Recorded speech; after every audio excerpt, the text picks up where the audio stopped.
তোমার সুটকেসের মালপত্র সব আমার খালি সুটকেসে ভর্তি করে তুমি খালি হাতে বেরিয়ে যাবে। তোমার ভাড়া নেওয়া ঘরে 315-এর বোর্ডার চিত্রলেখা ব্যানার্জি তো ঘরের মধ্যেই থাকলো। সে মহড়া সুজাতা নেবে, বুঝলে? ও হ্যাঁ, তোমার আরেকটা কাজ বাকি আছে। তুমি প্রথম যেদিন আমার কাছে এসেছিলে সেদিন যে শাড়িখানা পরে এসেছিলে, নীল শাড়ি, নীল চুড়ি, নীল লকেট, সেসব সুজাতাকে বার করে দাও। কোনো মামলা মোকদ্দমা হলে প্রত্যক্ষদর্শীদের গুলিয়ে দেওয়া দরকার।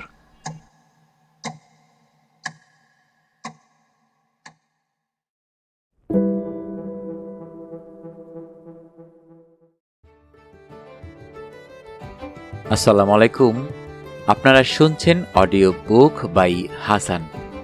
আজকে আপনাদের পড়ে শোনাব নারায়ণ সান্যালের লেখা কাটায় কাটায় সিরিজের গল্প জমদুয়ারে পড়ল কাটা। গল্পটির রচনাকাল প্রাকপূজা 1994। গল্পটি শারদীয়া প্রতিদিনে 1994-তে প্রকাশিত হয়েছিল। পুস্তক আকারে প্রকাশ বইমেলা 1995।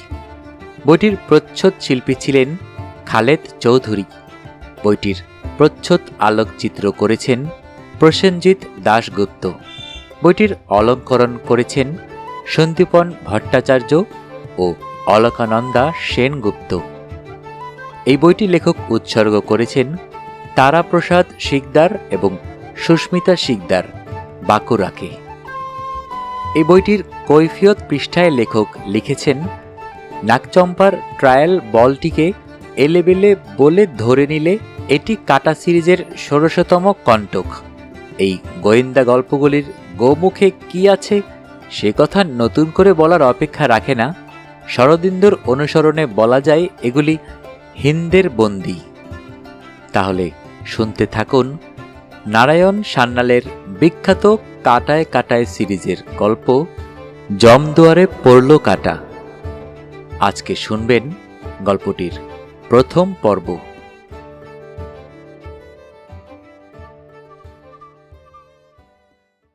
আজ নিয়মের ব্যতিক্রম ঘটল। সন্ধ্যা 7:30। টিভিতে সংবাদ পরিবেশিত হচ্ছে। রানুদেবী একাই শুনছেন। বাসু সাহেব আজ আদালতে যাননি। সারাদিন একটি বই পড়েছেন, mammals of the world, E.P. ওয়াকারের লেখা। দুনিয়ার তাবৎ স্তন্যপায়ী জীবের বিষয়ে হঠাৎ কেন এই কৌতূহল বলা শক্ত, তবে ওর ধরনটাই ওই রকম। ক্রমাগত বিষয় থেকে বিষয়ান্তরে উত্তরণ, যেন জ্যাক অব অল ট্রেডস হবার ব্রত নিয়ে ধরাধামে অবতীর্ণ হয়েছেন। সারাদিন বই মুখে বসে থাকাটা আবার বরদাস্ত হয়নি রানীদেবীর। তাই তার তাড়নায় বিকালে এক চক্কর ঘুরে এসে আবার গিয়ে বসেছেন লাইব্রেরি ঘরে। কম্বাইন্ড হ্যান্ড 20-এ এতদিনে সে প্রায় পুরাতন ভৃত্য হতে বসেছে। নিঃশব্দে ওর নাগালের মধ্যে টিপয়ে সাজিয়ে দিয়ে গেল সিভাস রিগালের বোতল, বরফের টুকরো, কাজু বাদামের প্লেট, গ্লাস আর টংস। বাসু বইটা খুলে বসলেন। অল্প কিছুক্ষণের মধ্যেই বুঁদ হয়ে গেলেন বইটাতে। কত বিচিত্র, কত অজানা জীবিনা বিবর্তিত হয়েছে সূর্যের এই তৃতীয় গ্রহে। হঠাৎ দ্বার প্রান্তে এসে উপস্থিত হলেন রানীদেবী, তার হুইল চেয়ারে পাক মেরে। বাসু চোখ তুলে দেখে বললেন, এটাই ফার্স্ট পেগ। হেসে ফেলেন রানী, বলেন, তোমার পেগের হিসাব রাখতে আসিনি। যথেষ্ট বয়স হয়েছে তোমার, অন্তত হিসাব করে হুইস্কি খেতে পারার মতো বয়স। আমি এসেছি অন্য একটা কথা বলতে। বলো। একটি মেয়ে তোমার সঙ্গে দেখা করতে চাই। মক্কেল? এই অসময়ে? কি নাম? নাম বলেনি, বলতে চাইছে না। জানি না তুমি ওকে মক্কেল বলে স্বীকার করে নিলে নামধাম জানাবে কিনা। বয়স কত? ঠিক বলতে পারছি না। 17, 18, 19, 20 কিছু একটা হবে। না, তাহলে হবে না। 17 আর 19-এ অনেক ফারাক আইনের চোখে। মোট কথা সাবালিকা তো? না, আমারই ভুল। 17 নয়, সাবালিকা সে নিশ্চয়ই। তাহলেই হলো। সেক্ষেত্রে সংবাদটা ইন্টারকমের মাধ্যমে না জানিয়ে সশরীরে হাজিরা দেবার হেতুটা কি? বাই ইয়োর ওন অ্যাডমিশন, বেগের হিসাব রাখতে নয় যখন? হেতু আছে, একটা নয়, দুটো। প্রথমত একটা খবর তোমাকে জানানো দরকার, সেটা তোমার সঙ্গে ওর সাক্ষাতের আগেই। মেয়েটার সঙ্গে ছোট্ট একটা ভ্যানিটি ব্যাগ ছাড়াও আছে মাঝারি মাপের কালো রঙের একটা অ্যাটাচি কেস। সেটা থাক দেওয়া কারেন্সি নোটে বোঝাই। বলো কি, কি করে জানলে? ও যখন আসে তখন আমি ভিতরের ঘরে বসে টিভি দেখছি। বিশু ওকে রিসিপশনে বসে আমাকে খবর দেয়। মেয়েটি বুঝতে পারেনি আমি একেবারে নিঃশব্দে আসব, পদশব্দ হবে না আমার হুইল চেয়ারে। আমি যখন ঘরের মাঝামাঝি এসে গেছি তখনই ও আমাকে দেখতে পায়। তাড়াহুড়ো করে অ্যাটাচি বন্ধ করে আমার দিকে তাকায়। ধরা পড়ে যাওয়ার চাহনি। তার আগেই আমি কিন্তু অ্যাটাচির ভিতরটা এক নজর দেখে নিয়েছি। বুঝলাম। কত টাকা আছে ওর ব্যাগে? আন্দাজে কি মনে হলো তোমার? তা কেমন করে বলবো? 50 টাকার নোটের বান্ডিল মনে হলো, পাশাপাশি থাক দেওয়া। কিন্তু সবটাই যে নোটের বান্ডিল তা নাও হতে পারে। হয়তো নিচের দিকে ওর শাড়ি ব্লাউজ তোয়ালে বা বইপত্র আছে। বাসু সাহেব মাথা নেড়ে বললেন, এটা তোমার ব্যারিস্টার গৃহিণীর উপযুক্ত কথা হলো না রানু? সেক্ষেত্রে মেয়েটি নোটের বান্ডিল নিচে রেখে তোয়ালে চাপা দিত, তার উপর শাড়ি ব্লাউজ বইপত্র সাজাতো, তাই নয় যাতে ডালাটা খুললেই? তা বটে। সে যা হোক, তুমি তখন দুটো হেতুর কথা বলেছিলে। দ্বিতীয়টা? দ্বিতীয় হেতু, আশঙ্কা ছিল তুমি যদি এই অবেলায় ওকে ফিরিয়ে দাও। নামধাম জানো না, কি বিপদ তা জানো না, অথচ অর্থাভাব যে নেই তা জানো, তবু দর্শন মাত্র ও তোমার মন জয় করেছে। মেয়েটি কি খুব সুন্দরী?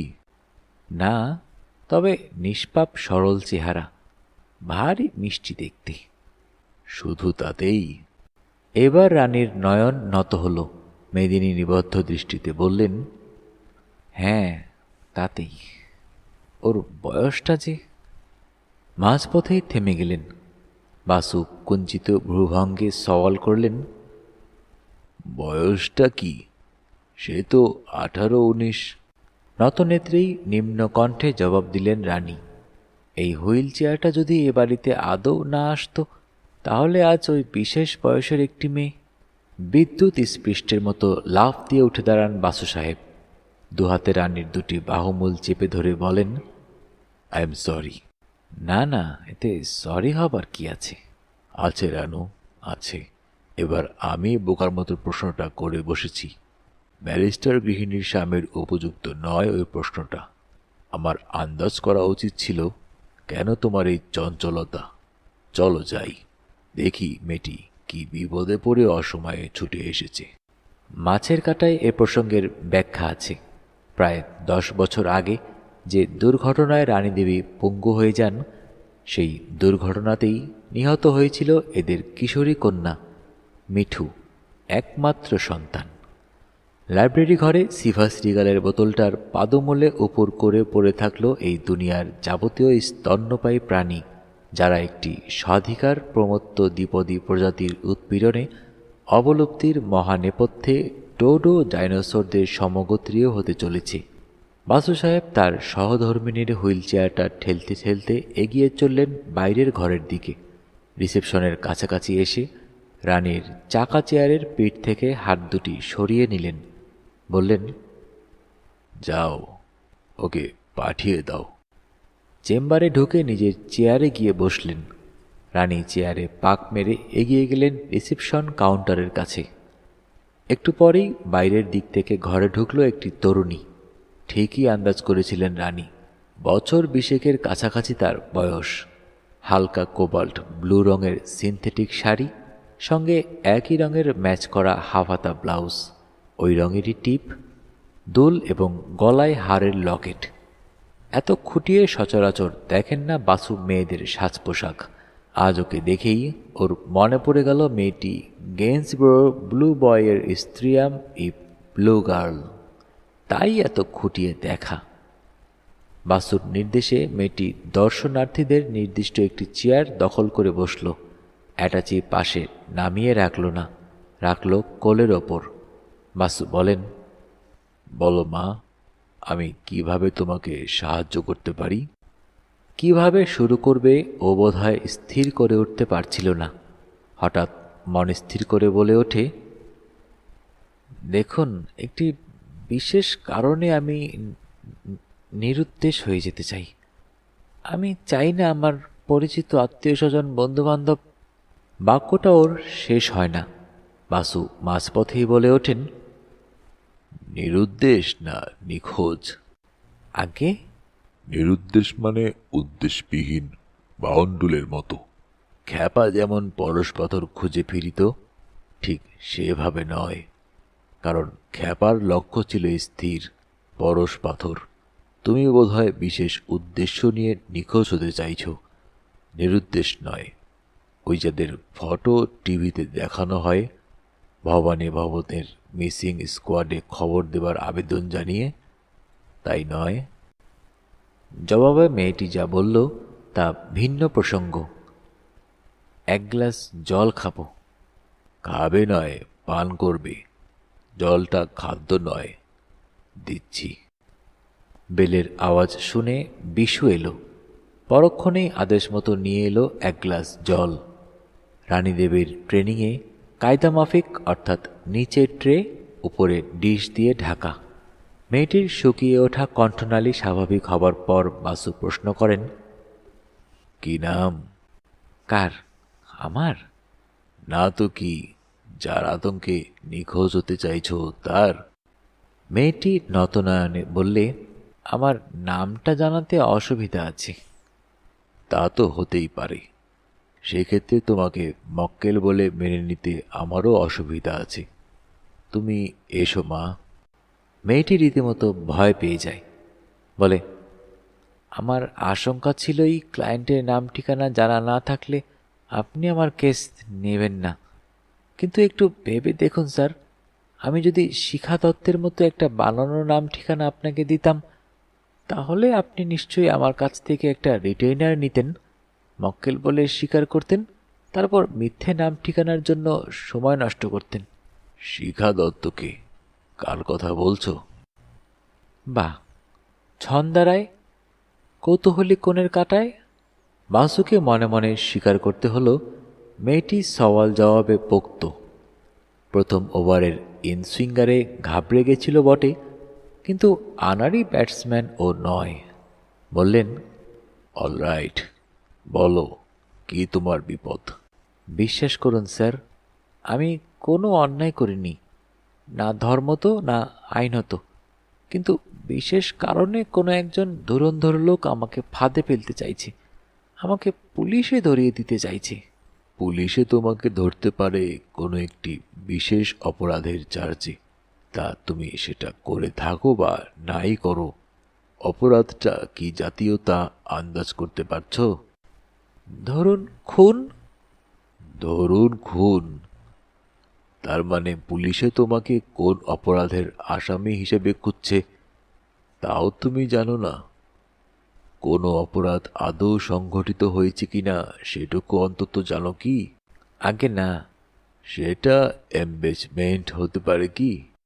মানে? এমব্লেজমেন্ট বোঝো না? কালো বাংলায় যাকে বলে তহবিল তছরূপ। কালো বাংলায়? হ্যাঁ, তাই। তহবিল তছরূপ করলে যে টাকা হাতে আসে তা ব্যাংকে ডিপোজিট করা যায় না। অ্যাটাচি কেস বোঝাই করে পথে পথে ঘুরে বেড়াতে হয়, সেটা কালো টাকা। তাই এমবেজমেন্টের বঙ্গানুবাদ সাদা বাংলায় হয় না। যতক্ষণ সেটা তহবিলে আছে ততক্ষণ সেটা সাদা, তছরূপ হয়ে গেলেই কালো। মেয়েটি নতনয়নে বললে, একবার বলেছি, আবারও বলি, আমি জ্ঞানত অজ্ঞানত কোনো অন্যায়, পাপ বা আইনত কোনো অপরাধ করিনি। আমি শুধু আমার অত্যন্ত প্রিয় একজনকে বিপদ থেকে বাঁচাতে চাইছি। নিশ্চয়ই সেটা পাপ কাজ নয়, অপরাধ নয়। তার মানে তোমার সেই অত্যন্ত প্রিয়জনটি কিছু একটা অপরাধ করেছে, খুন, চুরি বা তহবিল তছরূপ? আমি তা বলিনি, কারণ আমি তা এখনো জানি না।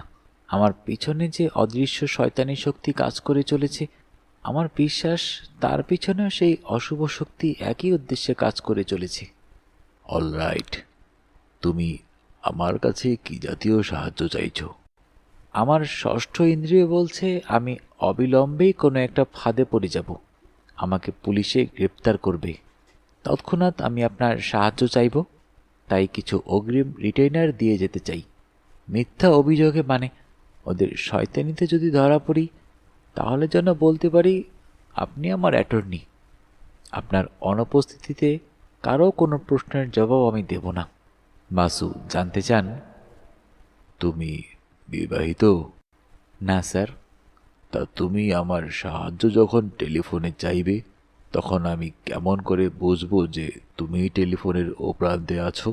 তোমার গলার স্বর টেলিফোনে কেমন শোনায় তাও তো আমি জানি না। মেয়েটি বললে, ঠিক আছে, একটা সংকেত বা কোড নম্বর দিয়ে আমি আমার পরিচয় দেব। কি কোড নম্বর? 362436। হঠাৎ এমন একটা অদ্ভুত নম্বর? মেয়েটি নতনয়নে বললে, ওটা আমার ভাইটাল স্ট্যাটিস্টিক্স। বাসু সাহেব এ পাশে ফিরে তাকিয়ে দেখলেন রানী তার ইনভ্যালিড চেয়ারে কথোপকথনের নোট রেখে যাচ্ছেন। তার কোনো ভাবান্তর হলো না, স্বামীর সঙ্গে চোখাচোখি পর্যন্ত হলো না। বাসু সাহেব মেয়েটিকে বললেন, সচরাচর এমন শর্তে আমি কোনো মক্কেলের কাছে রিটেইনার গ্রহণ করি না, কিন্তু একটি ব্যতিক্রম ক্ষেত্র হিসেবে তুমি 100 টাকা জমা দিয়ে যেতে পারো। তোমার কোড নম্বরে আহ্বান পেলে আমি হাজতে গিয়ে তোমার কথা শুনবো। মেয়েটি কালো অ্যাটাচিটায় হাত দিল না। ভ্যানিটি ব্যাগ খুলে একটা 50 টাকার বান্ডিল বার করে দুখানি নোট বাড়িয়ে ধরে। বাসু বলেন, রসিদটা কি নামে হবে? 362436? মেয়েটি লজ্জা পেল, বললে, রসিদের প্রয়োজন নেই। তোমার না থাকলেও আমার আছে, আইনের প্রয়োজনে, ইনকাম ট্যাক্সের প্রয়োজনে। ঠিক আছে, নামটা যখন জানবো তখন কাউন্টার ফয়েলে বসিয়ে দেব। মেয়েটি উঠে দাঁড়ায়, বলে, আপনি আমাকে নিশ্চিন্ত করলেন স্যার। আপনার কীর্তি কাহিনী কাটা সিরিজের কল্যাণে আমার ভালোভাবেই জানা ছিল। আপনাকে ধন্যবাদ আমি দেব না, তবে একটা প্রণাম করব। মেয়েটি সামনের দিকে ঝুঁকে পড়তেই বাসু সাহেব ঠ্যাং জোড়া টেনে নিলেন, বললেন, অজ্ঞাত কুলশীলার রিটেইনার নেওয়া যায়, কিন্তু প্রণাম নেওয়া যায় না মা। তোমার পরিচয়টা যেদিন পাবো সেদিন প্রণামটাও নিব। মেয়েটি এক মুহূর্ত ইতস্তত করল, মনে হলো সে আহত হয়েছে। তারপর দুহাত তুলে দুজনকে নমস্কার করে বেরিয়ে গেল, ওর টেবিলের ওপর দুটো 50 টাকার নোট নামিয়ে দিয়ে। বাসু সাহেবের লক্ষ্য হলো এতক্ষণে তার ধর্মপত্নী নোট বই বন্ধ করে ওর দিকে তাকিয়েছেন। বললেন, কি বুঝছো? কতটা সত্যি কতটা ভেজাল? রানী নির্বিকার ভাবে বললেন, শেষ দুটো সত্যি, প্রথমটা ভেজাল। তার মানে কোড নাম্বারটা ওর নিজের ভাইটাল স্ট্যাটিস্টিক্স নয়। পরদিন সকালে প্রাতঃভ্রমণ সেরে বাড়ি ফিরে এসে বাসু সাহেব দেখলেন বাড়ির বাকি 3 জন বাসিন্দা বাগানে বেতের চেয়ার পেতে বসেছেন, বিষে চা পরিবেশন করছে। উনি ওর নির্দিষ্ট বেতের চেয়ারটা টেনে নিতেই সুজাতা দৈনিক সঞ্চয় উপাজ ওর একটা পাতা বাড়িয়ে ধরে বলে, দেখুন মামু, আপনার ক্লায়েন্ট বিজ্ঞাপন দিয়েছে। কাল রাত্রে ডিনার টেবিলে কেসটার সম্বন্ধে আলোচনা হয়েছে। বাসু সাহেব ইতিমধ্যে সুকৌশলীকে ওই অজ্ঞাত মক্কেল এবং তার অপরিজ্ঞাত আততায়ী তথা প্রিয়জন সম্বন্ধে তথ্য সংগ্রহ করার নির্দেশ দিয়েছেন। কৌশিক রাগ করে বলেছিল, প্রাথমিক কিছু ডাটা তো দেবেন, একটা স্টার্টিং পয়েন্ট। সন্ধান নেওয়া শুরু করব কোথা থেকে? বাসু বলেছিলেন, সব সমস্যার শুরুটাই আমার রাত্রির মতো নিরন্ধ্র অন্ধকার, কিন্তু যারা আস্তিক তারা বিশ্বাস করে কোনো অমারাত্রি নিষ্প্রভাত হয় না। কৌশিক বিরক্ত হয়ে বলেছিল, ওসব কাব্য কথা, নিষ্প্রভাত শব্দটা অভিধানে নেই। বাসুও বিরক্ত হয়ে বলেছিলেন, উনি নাকি এককালে কবিতা লিখতেন, অভিধান, মাই ফুট। তাই বিজ্ঞাপনের ওপর চোখ বুলিয়ে বাসু বলেন, কি সুজাতা, কাল বলিনি সন্ধানী দৃষ্টি থাকলে আলোর আভাস ঠিক পাওয়া যাবে? কৌশিক বলে, তা তো যাবে, কিন্তু বিজ্ঞাপনটা দিচ্ছেন কে? আপনার মক্কেল না তার শত্রুপক্ষ? বাসু দ্বিতীয়বার পড়লেন শেষ পৃষ্ঠার ব্যক্তিগত কলমে বোল্ড টাইপে ছাপা বিজ্ঞাপনটা। হিসাবটা মেলাতে চাই, অবিলম্বে এবং নগদে। হোটেল পান্না, রিপন স্ট্রিট, বৃহস্পতিবার সন্ধ্যা 7টার আগে। 36, 24, 36। বললেন, দুটোই হতে পারে, তবে কোড নম্বর পড়ে সহজেই বোঝা যাচ্ছে এটা আমার মক্কেল সংক্রান্ত। সুকৌশলী, কি পরামর্শ দাও? কৌশিক বলে, দৈনিক সঞ্চয় উপাজ অফিসে খোঁজ করব। বৃথা। বিজ্ঞাপনটা যদিও মিস্টিরিয়াস এবং কাউন্টার ক্লার্ক, তা সে পুরুষই হোক অথবা নারী, বিজ্ঞাপনের শেষ 3টি শব্দ শুনে নিশ্চয়ই বিজ্ঞাপনদাত্রীর দিকে চোখ তুলে তাকাবে, যদি আমার মক্কেলই এটা করে থাকে। কিন্তু সেক্ষেত্রেও সে তোমাকে কোড নেমে বিজ্ঞাপনদাত্রীর বিষয়ে কিছু বলবে না। এটা কাগজের এথিক্স। কৌশিক বলে, তাহলে আমিও একটা বিজ্ঞাপন দিয়ে আসি কালকের কাগজে, ওই একই জায়গায়। ধরুন বিজ্ঞাপনটা এই রকম, হোটেলের ভিতরে যাব না, ফাঁদ পাতার চেষ্টা করলে সর্বনাশ হয়ে যাবে। বৃহস্পতিবার সন্ধ্যা 6টার সময় ওই হোটেলের সামনে ফুটপাতে দাঁড়িয়ে থাকব। 36, 24, 36। বাসু বললেন, কিন্তু কে যাচ্ছ? তুমি না সুজাতা? দুজনেই। ভেবে দেখুন মামু, দুটো সম্ভাবনা। প্রথমত, বিজ্ঞাপনটা আপনার মক্কেল দিয়ে থাকতে পারে।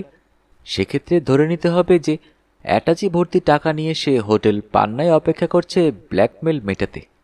তাহলে আরও ধরে নিতে হবে যে ওরা পরস্পরকে চেনে, না হলে প্রাপক হোটেল পান্নায় এসে কেমন করে ওকে খুঁজে বার করবে? রিসেপশনে তো এসে বলতে পারে না 36, 24, 36 কোন ঘরে উঠেছে। দ্বিতীয় সম্ভাবনা, বিজ্ঞাপনটা দিয়েছে ব্ল্যাকমেলার, তাই অবিলম্বে ও নগদ শব্দ দুটি ব্যবহৃত হয়েছে।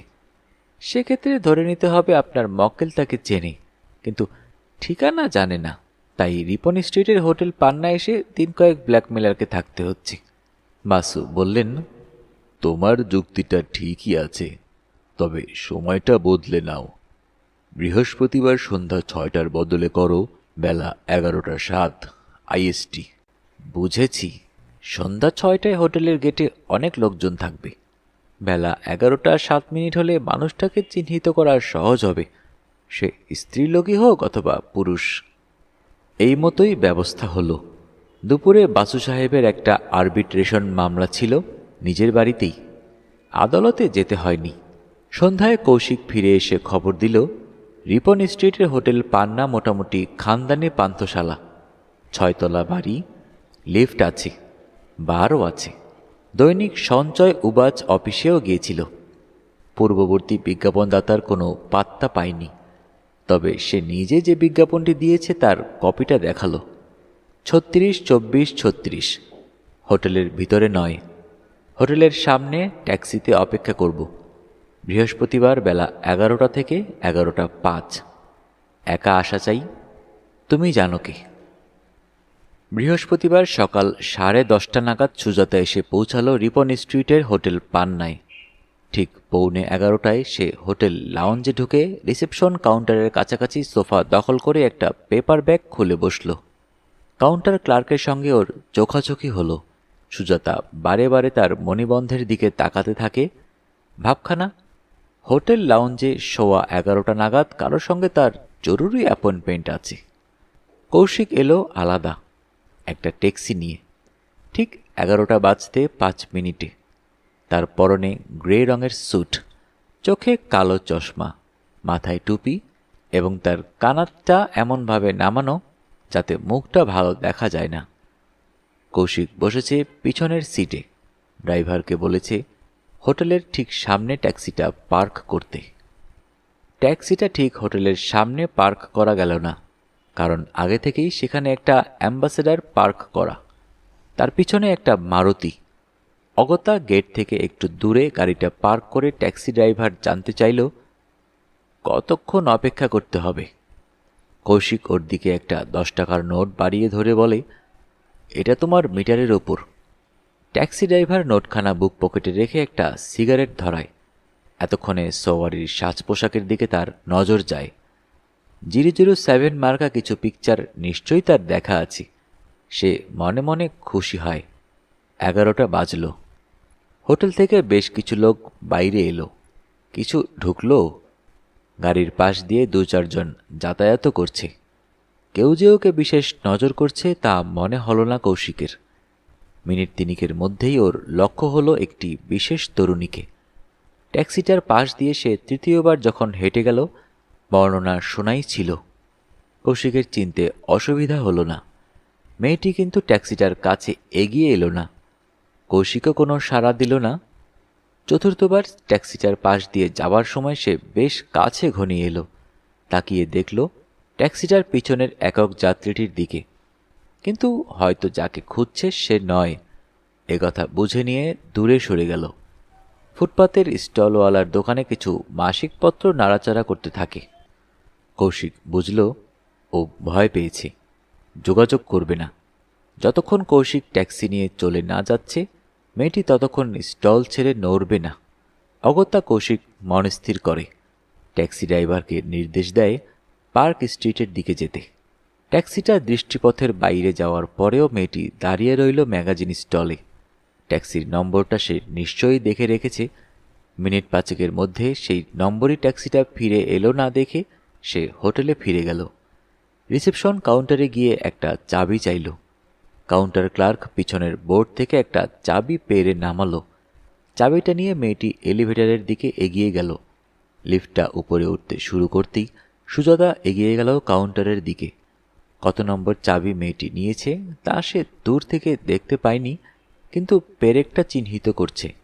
তৃতীয় সারির 5ম চাবিটা। কাছে এসে দেখল চাবিটার পেরেকের পাশে লেখা 315। সুজাতাকে এগিয়ে আসতে দেখে রিসেপশনিস্ট মেয়েটি বলল, yes, can I help you? Of course you can.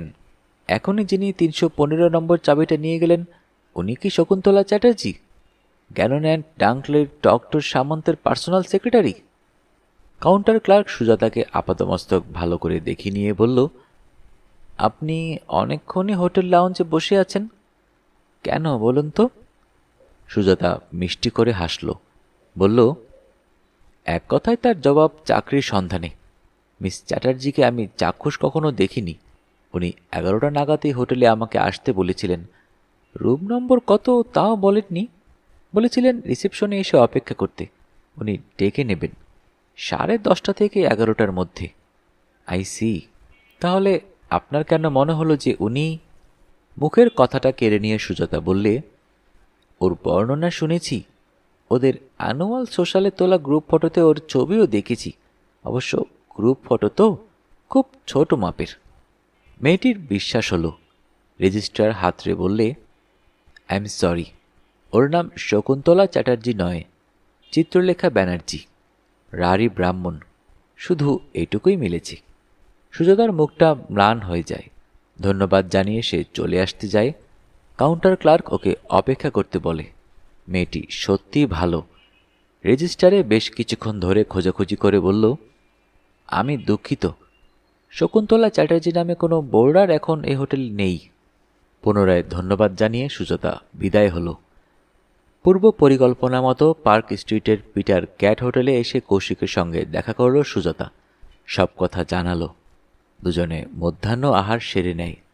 Sujata new আলিপুরে চলে যায়। কৌশিক ফিরে এলো হোটেল পান্নায়। রিসেপশন কাউন্টারে বেশ কিছু লোক ভিড় করে আছে। কৌশিক একটু দূরে দাঁড়িয়ে সিগারেট টানতে থাকে। কাউন্টার ক্লার্ক তীক্ষ্ণ দৃষ্টির অধিকারী। সুদর্শন যুবকটি তার নজর এড়াতে পারে না। কাউন্টারটা একেবারে ফাঁকা হতে মেয়েটি খবরের কাগজখানা টেনে নেয়। তখনই ঘনিয়ে আসে কৌশিক, বলে, এক্সকিউজ মি, আমাকে একটা খবর দিতে পারেন? বলুন, আপনাদের সেবা করতেই তো আমি আছি। মিস চিত্রলেখা ব্যানার্জি কি এই হোটেলে উঠেছেন? মেয়েটি কোনো রেজিস্ট্রার দেখল না, নামটা তার স্মরণে ছিল। তৎক্ষণাৎ জবাব দিল, উঠেছেন, রুম নম্বর 315, ঘরেই আছেন। দেখা করতে চান? কৌশিক শশব্যস্ত হয়ে ওঠে, না না, নিশ্চয়ই না, সর্বনাশ। মেয়েটি ওর ভঙ্গি দেখে হেসে ফেলে, বলে, সে কি, কেন, দেখা করতেই তো এসেছেন নাকি?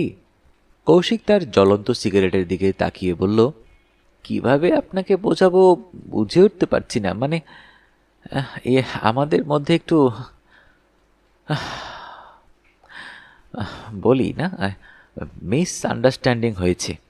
ও রাগ করে এই হোটেলে এসে উঠেছে, আমি খোঁজ পেয়ে গেছি জানলে ও আবার হোটেল পাল্টাবে।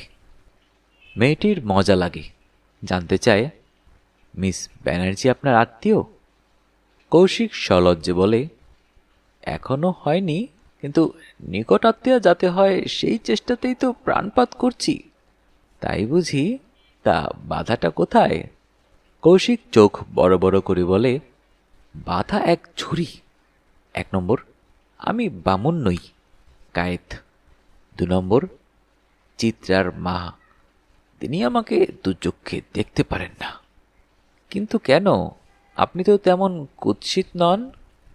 আপনিও তাই বললেন, চিত্রাও তাই বলে।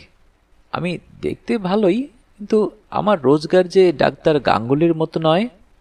ডাক্তার গাঙ্গুলিটি আবার কি? যার সঙ্গে চিত্রার মা চিত্রার বিয়ে দিতে চান। ডাক্তার গাঙ্গুলি কি হোটেলে এসেছিল? রোগা বেটে বিশ্রী, দেখতে কালো।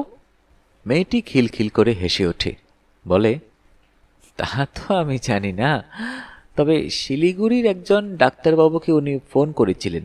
মিস ব্যানার্জির কে এক আত্মীয় শিলিগুড়ির সরকারি বড় হাসপাতালে আছে। সাম মিস্টার হরিসাধন অথবা হরিনারায়ণ বসু, চেনেন? কৌশিককে স্বীকার করতে হয়, হ্যাঁ চিনি বই কি। কি হয়েছে হরির? ঠিক জানি না, মোটর অ্যাক্সিডেন্ট কেস। দুবার এসটিডি করেছেন মিস ব্যানার্জি শিলিগুড়িতে। আমি কল দুটো এসটিডিতে বুক করি, তাই শুনেছি। ডাক্তারবাবু বলছিলেন হরিবাবুর এখনও জ্ঞান হয়নি, কেসটা খারাপের দিকে টার্ন নিতে পারে। আপনি মিস ব্যানার্জির সঙ্গে কথা বলবেন হরিবাবুর ব্যাপারে, উনি ঘরেই আছেন। না না, আমার কথা চিত্রাকে কিছু বলবেন না প্লিজ। হরির কপালে যা আছে তাই হবে, আমি শুনে কি করব? হরিবাবু মিস ব্যানার্জি কে হন? ওদের গাড়ির ড্রাইভার। ধন্যবাদ, আমি চলি। চিত্রাকে আমার কথা কিছু বলবেন না তো? আপনি এত ভীতু কেন? এই দেখুন, আপনিও ওই কথাটা বললেন কেন? আমার আগে আরও কথা কেউ বলেছে? বলেনি, 1000 বার বলেছি। বলে বলে আমাকে ভীতু বানিয়ে ছেড়েছি। কে? কে আবার? ওই চিত্রাই। রিসেপশনিস্ট খিলখিলিয়ে হেসে উঠতে গিয়ে বিষম খায়, কারণ তখনই এক বৃদ্ধ এগিয়ে এসে বলেন, key for room number 212 please. Receptionist বৃদ্ধকে চাবিটা দিয়ে এপাশ ফিরে দেখে চিত্রলেখা ব্যানার্জির ভীরু প্রেমাস্পদ ইতিমধ্যে হাওয়া। শুক্রবার সকালে বাসু সাহেব একাই সরজমিন তদন্তে এলেন, কিন্তু তার পূর্বে ধাপে ধাপে সুকৌশলী তাকে নানান তথ্য সরবরাহ করেছে। আগের দিন বেলা 12টা নাগাদ একটা ট্যাক্সি নিয়ে ফিরে এসেছিল সুজাতা। বাসু সাহেবের সম্মুখীন হতেই বলল, আপনার মক্কেলের নাম চিত্রলেখা ব্যানার্জি, রুম নম্বর 315। এর বেশি আমি আর কিছু জানি না। আপনার ভাগ্নে গেছে বাকি সংবাদের সন্ধানে।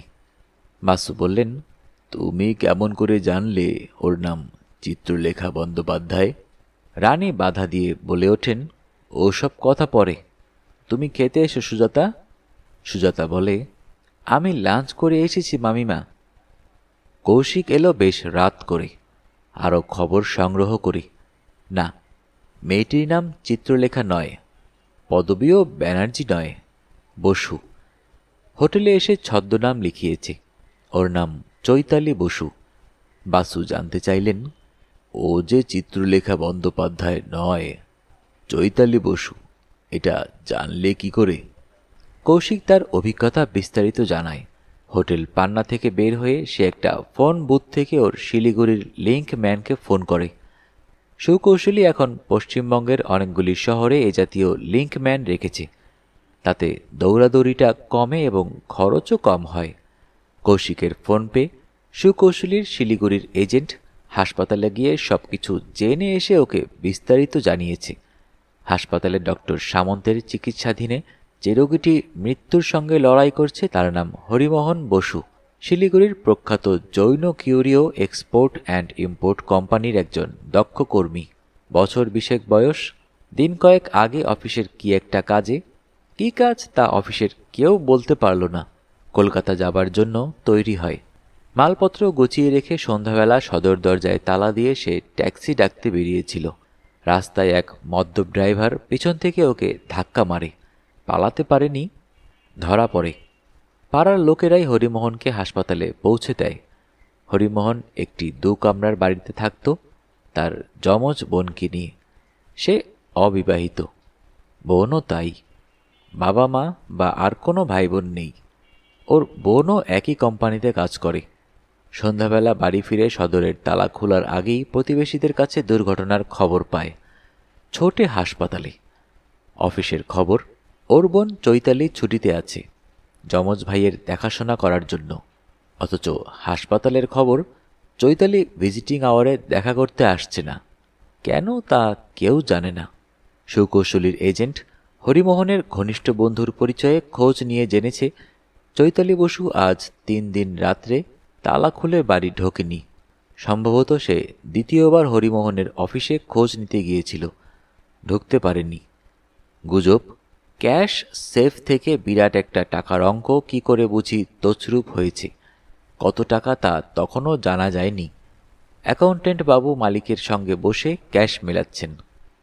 এই সমস্ত খবর সংগ্রহ করে পরদিন সকাল 8টা নাগাদ বাসু সাহেব হোটেল পান্নায় সরেজমিন তদন্তে এলেন। হোটেলটার অবস্থান সম্পর্কে বাসু সাহেবের ধারণা ছিল না। তিনি ট্যাক্সি নিয়ে বেলা 8টা নাগাদ এসে উপস্থিত হলেন।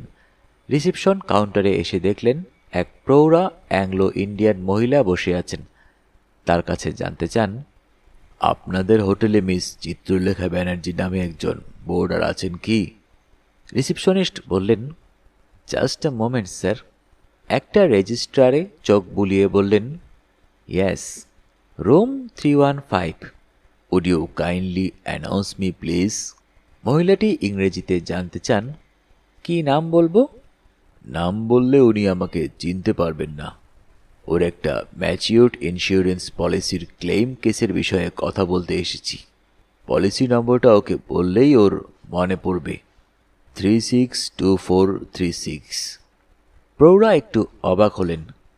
যা হোক, অনুরোধ মতো টেলিফোন তুলে 315 নম্বর ঘরে রিং করলেন। ও প্রান্ত উৎকর্ণ হতেই বললেন, একজন ভদ্রলোক ইন্স্যুরেন্স কোম্পানি থেকে এসেছেন আপনার সঙ্গে দেখা করতে। কি? আজ্ঞে হ্যাঁ, ইন্স্যুরেন্স কোম্পানি থেকে আপনার একটা ম্যাচিওর পলিসির ব্যাপারে। কি বললেন? ও আচ্ছা, ওকে তাই বলছি। বা হাতে টেলিফোনটা ধরাই রইল। রিসেপশনিস্ট বাসু সাহেবের দিকে ফিরে বললেন, স্যার, উনি দেখা করবেন না, ওর কোনো ইন্স্যুর পলিসি ম্যাচিওর করেনি। বাসু উচ্চকণ্ঠে বললেন, কিন্তু পলিসি নাম্বারটা তো আপনি ওকে বললেন না, 362436। ভদ্রমহিলার হাতে ধরা রিসিভারটা কক কক করতে শুরু করেছে ততক্ষণে। ভদ্রমহিলা শুনে নিয়ে বাসুকে বললেন, ঠিক আছে, আপনি উপরে যান, রুম 315। আপনি যে পলিসি নাম্বারটা বলেছেন উনি তা শুনতে পেয়েছেন। বাসু লিফটে করে 3 তলায় চলে এলেন। 15 নম্বর চিহ্নিত দ্বারে নক করতেই ভিতর থেকে সেটা খুলে গেল। বাসু ঘরে প্রবেশ করে দরজাটা বন্ধ করে দিলেন ভিতর থেকে। দুরন্ত বিস্ময়ে মেয়েটি বললে, এ কি, আপনি? উপায় কি? মোহাম্মদ যদি রাজি না হন তখন পর্বতকে মোহাম্মদের কাছে আসতে হয়। কিন্তু কি করে, মানে আপনি কিভাবে? কি আশ্চর্য! তুমি তো সেদিন বলেছিলে কৌতূহলী কণের কাটা বইটা তোমার পড়া। সুতরাং তোমার বোঝা উচিত ছিল তোমার সঠিক পরিচয় আমি পাবই। তা সে যাই হোক, তোমার নাম তাহলে চিত্রলেখা? সে তো আপনি জেনেই হোটেলে এসেছেন। পুরো নামটা কি? চিত্রলেখা কি? ব্যানার্জি। এটা তো ঠিক হলো না চৈতালি। অহেতুক মিথ্যা বলছো কেন? বিশ্বাস না হয় নিচে গিয়ে কাউন্টারে জিজ্ঞেস করে দেখুন।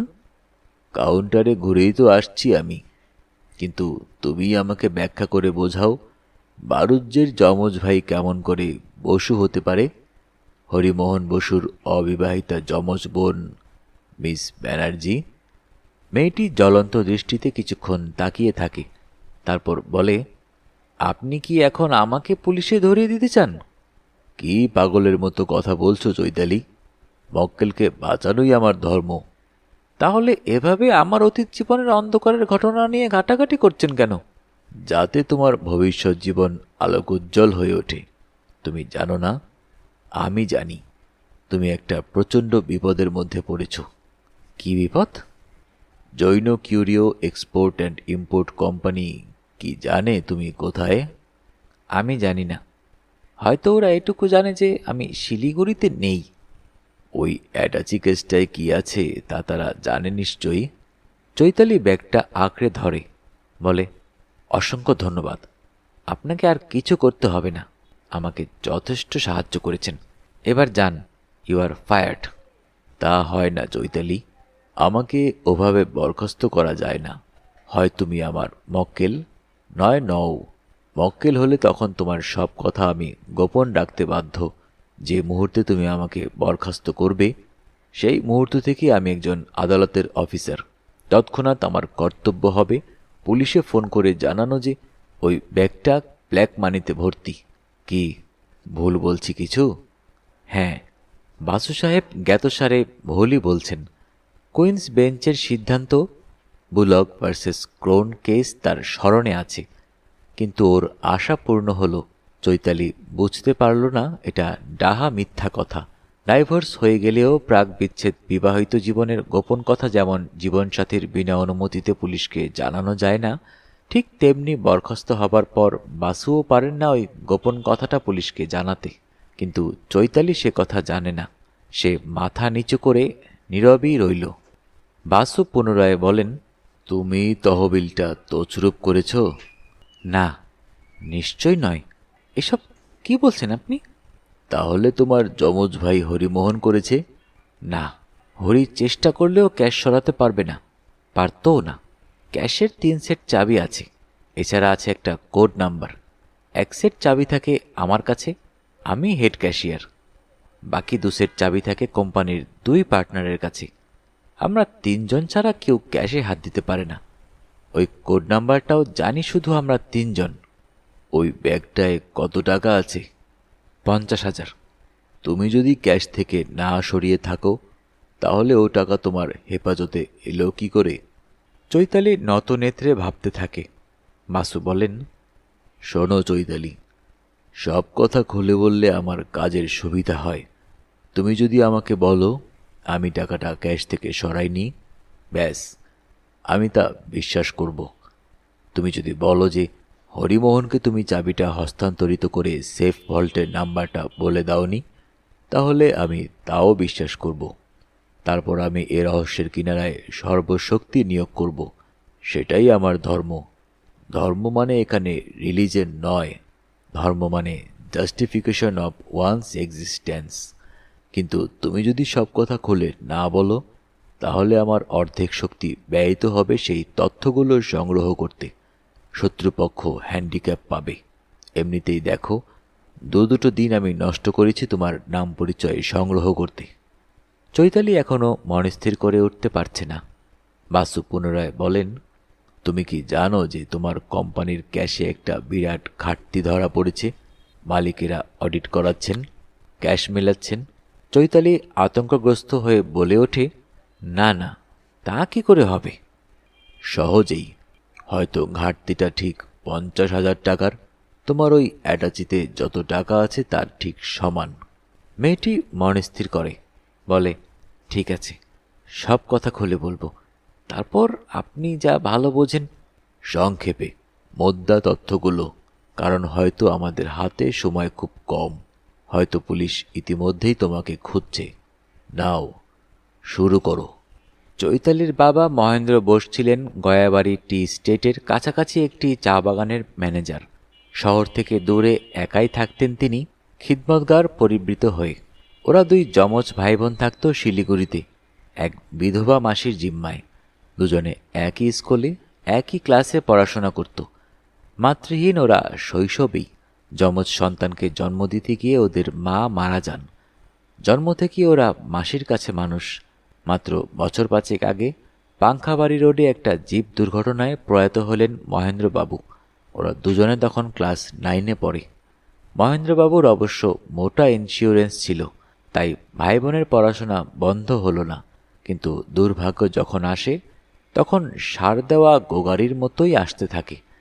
বছর না ঘুরতেই দেহ রাখলেন মাতৃপ্রতিম মাসিমা। জৈন কোম্পানির বড় তরফ বিজয়রাজ ছিলেন মহেন্দ্রবাবুর বন্ধুস্থানীয়। ওরা দুই অনাথ ভাই বোন ওর এক্সপোর্ট ইম্পোর্ট বিজনেসে চাকরি পেল। চৈতালি প্রথমে ছিল কেরানি, ক্রমে কিছু সোপান অতিক্রম করে ক্যাশিয়ার। প্রচণ্ড দায়িত্ব তার। দুই বিজনেস পার্টনার ব্যতিরেকে একমাত্র তারই বটুয়ার খাজে থাকত ক্যাশের চাবি, আর মগজের খাজে আয়রন সেফের কম্বিনেশন কোড নম্বর। হরিমোহনের কাজ ছিল বাইরে বাইরে।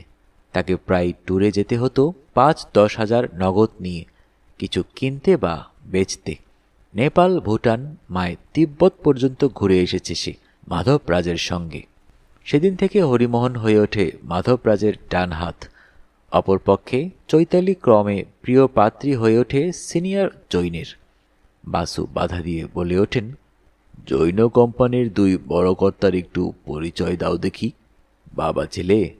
আগে না, খুড়ো ভাইপো।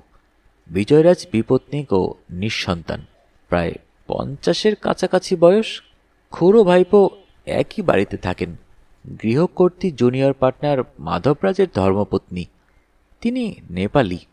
বস্তুত নেপাল রাজপরিবারের সঙ্গে কি একটা রক্তের সম্পর্কও আছে। বাপের একমাত্র আদুরে মেয়ে, অগাধ সম্পত্তির নাকি একমাত্র ওয়ারিশ। প্রেম করে বিয়ে? না না, সম্বন্ধ করে। মিসেস জৈনের বাবা আবার জৈন নন, বৌদ্ধ। তবু বিবাহ আটকায়নি। বোধ করি অর্থ কৌলিন্যে। মাধবরাজের বয়স কত? সন্তানাদি কি?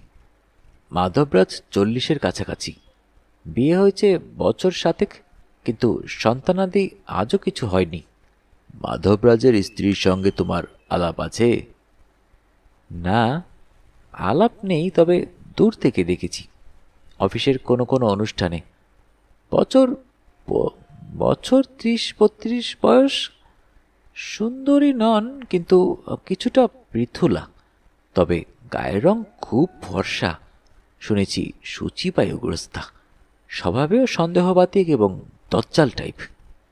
সেক্ষেত্রে জানতে হয় তোমাদের অফিসে কতজন মহিলা কর্মী আছে?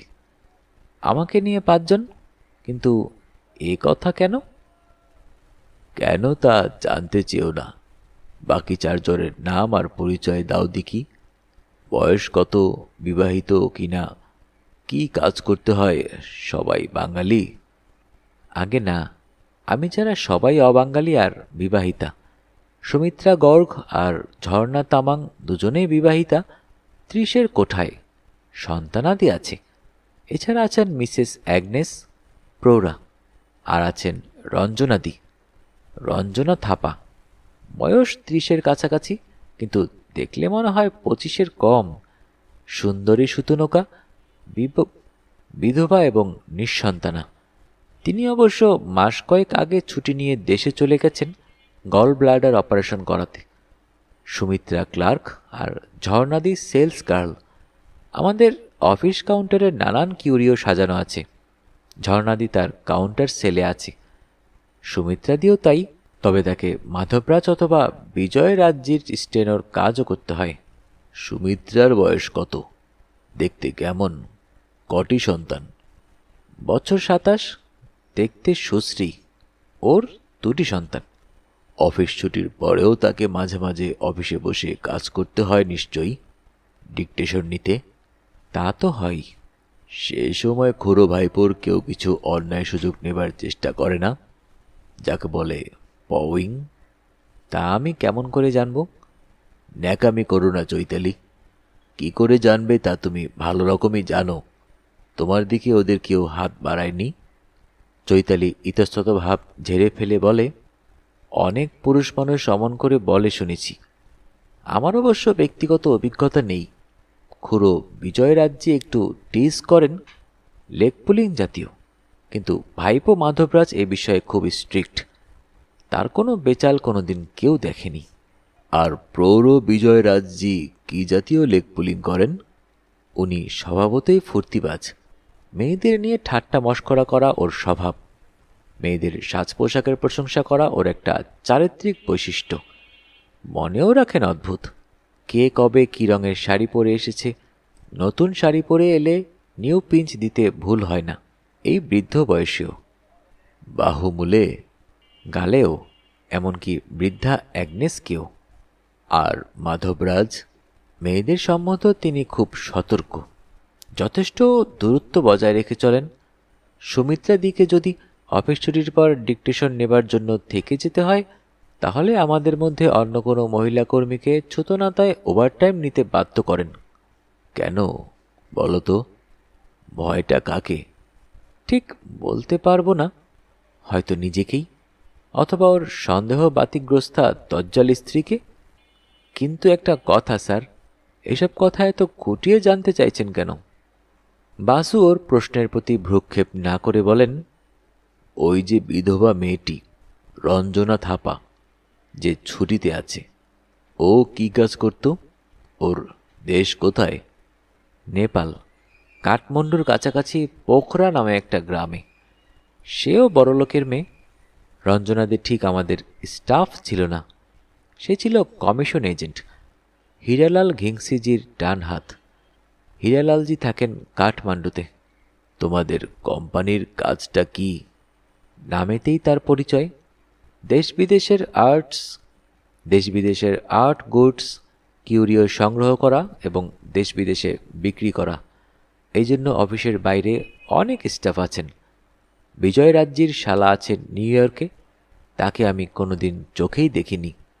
লন্ডনে আছেন একজন, সিঙ্গাপুরে আছে রাঘবন পিল্লাই, নেপালে আছেন আগেই বলেছি হীরালাল ঘিসিং, টোকিওতে মিস্টার নোনাগাকি।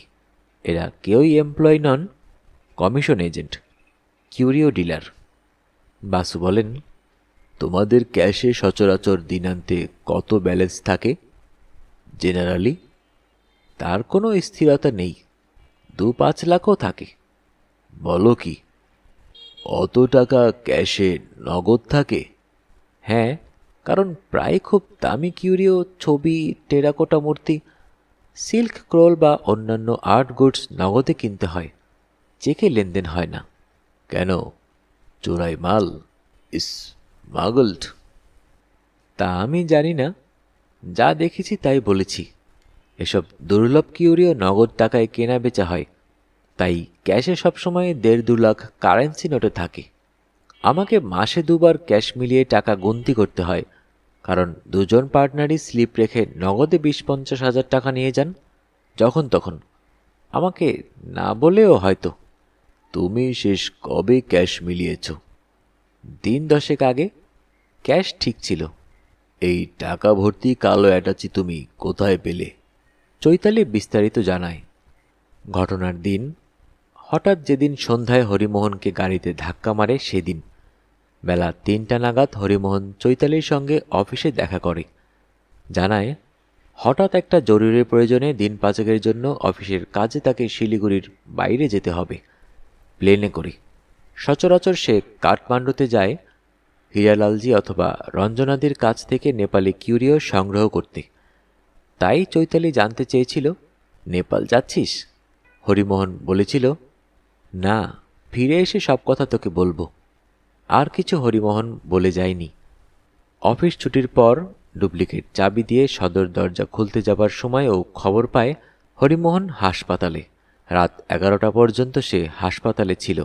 এমার্জেন্সি ওয়ার্ড থেকে ইন্টেনসিভ কেয়ার ইউনিটে রোগীকে অপসারণ করার পরও বাড়ি ফিরে আসে, তালা খুলে ঘরে ঢোকে। ওরা পাশাপাশি ঘরে শোয়। চৈতালি হরিমোহনের ঘরটা তালাবন্ধ করতে এসে দেখে মেঝেতে মালপত্র সাজানো, হরির সুটকেস, বিগ শপার ব্যাগ আর জলের বোতল, ওই সঙ্গে একটা অচেনা কালো অ্যাটাচি। এটাকে ও আগে কখনো দেখেনি। চৈতালি কৌতূহলী হয়ে পড়ে।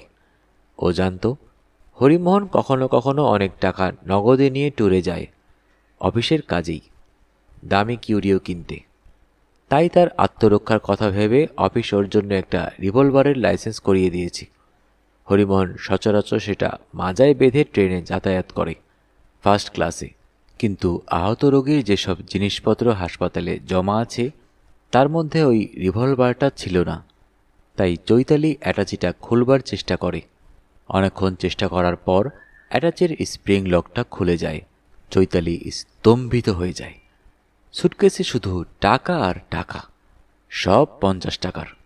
গুনতি করে দেখে মোটমাট 50,000 টাকা আছে। ও এত টাকা পেল কোথা থেকে? দুই মালিকের কেউই আজ অফিসে আসেননি, না মাধবরাজ না বিজয়রাজ। চৈতালি নিজেও ভল্ট খোলেনি। পেটি ক্যাশ বাক্সতে যে 1.5-2 লাখ টাকা আছে তা নাড়ানাড়ি করেই সেদিনের কাজ চলে গেছে। তাহলে দ্বিতীয়ত, হরিমোহনের রিভলভারটা কোথায় গেল? তখনই ওর নজর হলো সুটকেসের ওপরের খাপে একটি টাইপ করা ইংরেজি চিঠি। তাতে যা লেখা আছে অনুবাদ করলে তা দাঁড়ায়, ওহে ছিপে রুস্তম, আমার ধৈর্যের একটা সীমা আছে, এই শেষ সুযোগ দিচ্ছি।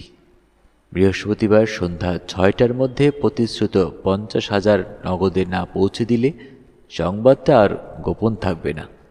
দৈনিক সঞ্জয় উবাজ কাগজের পার্সোনাল কলমে জানিও কখন কোথায় খেসারতটা দিচ্ছ। ফাঁদ পাতার চেষ্টা করলে তুমি নিজেই ফাঁদে পড়বি কিন্তু। ইতি 36/24/36। বাসু বললেন, কই দেখি সেই চিঠিটা। চৈতালি চিঠিখানা ওর হাতে দিল। কাগজটা খুলে দেখলেন মোটা বন্ড পেপার, ইলেকট্রিক টাইপরাইটারে ছাপা, তারিখহীন। বাসু বললেন, এই কাগজখানা থাক আমার কাছে। হরিমোহনের রিভলভারটা সন্ধান আর তারপর পাওনি? আগে না। তোমার কি ধারণা এত টাকা নিয়ে হরিমোহন কোথায় যাচ্ছিল? তোমার অজ্ঞাতসারে দুই পার্টনারের কেউ কি ক্যাশ থেকে টাকাটা বার করে হরিমোহনকে দিয়েছিলেন, কাউকে পেমেন্ট করে আসতে? চৈতালি বলল, আমার তা বিশ্বাস হয় না। প্রথম কথা, তাহলে ওদের দুজনের মধ্যে কেউ না কেউ আমাকে বলতেন, খুঁজে দেখো তোমার দাদার ঘরে নগদ 50,000 টাকা আছে। তা কেউ বলেননি। অথচ অ্যাক্সিডেন্টের পর দুজনের সঙ্গেই আমার কথা হয়েছে। রিভলভারের কথাও কেউ আমার কাছে জানতে চাননি। হরিমোহনের কি কোনো বদনেশা আছে? স্মাগলার দলের সঙ্গে জানাশোনা আছে? আমি তো কোনোদিন তা সন্দেহ করিনি। নেশা বলতে ড্রাগ অ্যাডিক্ট নিশ্চয়ই নয়। সিগারেট খায়, মদও খায় কখনো কখনো, জুয়ার নেশা আছে। 3-4 তাসারও বন্ধুর সঙ্গে তাস খেলে। বোর্ড মানে 50 টাকা উঠতে দেওয়া হয় না। তাতে মাসে 20-50 টাকা হারে অথবা জেতে। তবে দার্জিলিংয়ে গিয়ে সিজনে 2-1 বার রেস খেলেছি। কাঠমান্ডুতে একবার রোলে বোর্ডে 700 টাকা হেরে এসেছিল।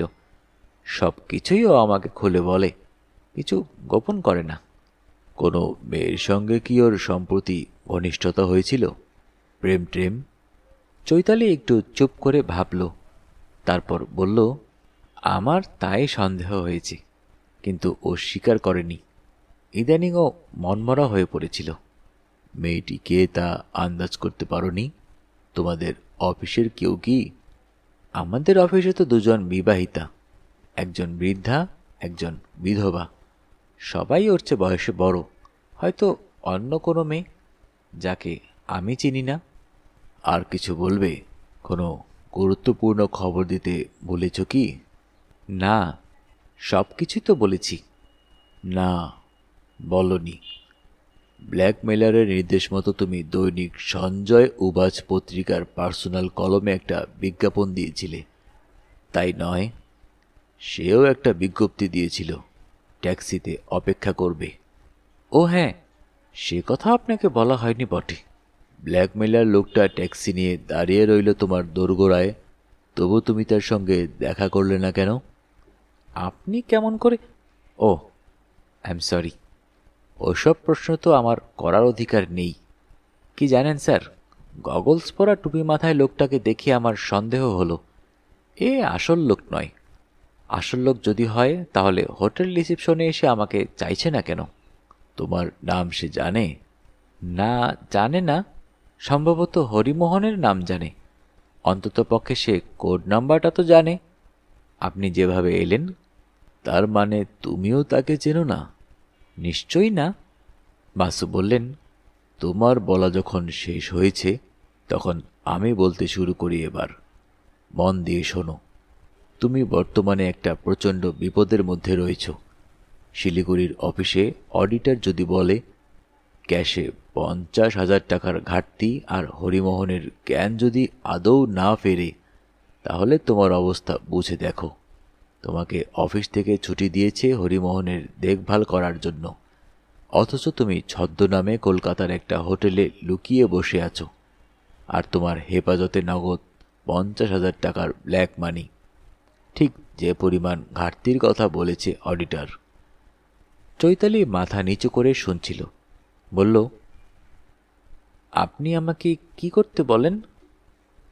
বাসু টেলিফোনটা তুলে নিয়ে অপারেটরকে ওর বাড়ির নম্বর দিতে বললেন। ফোন ধরল কৌশিক। বাসু তাকে বললেন সুজাতাকে ফোনটা দিতে।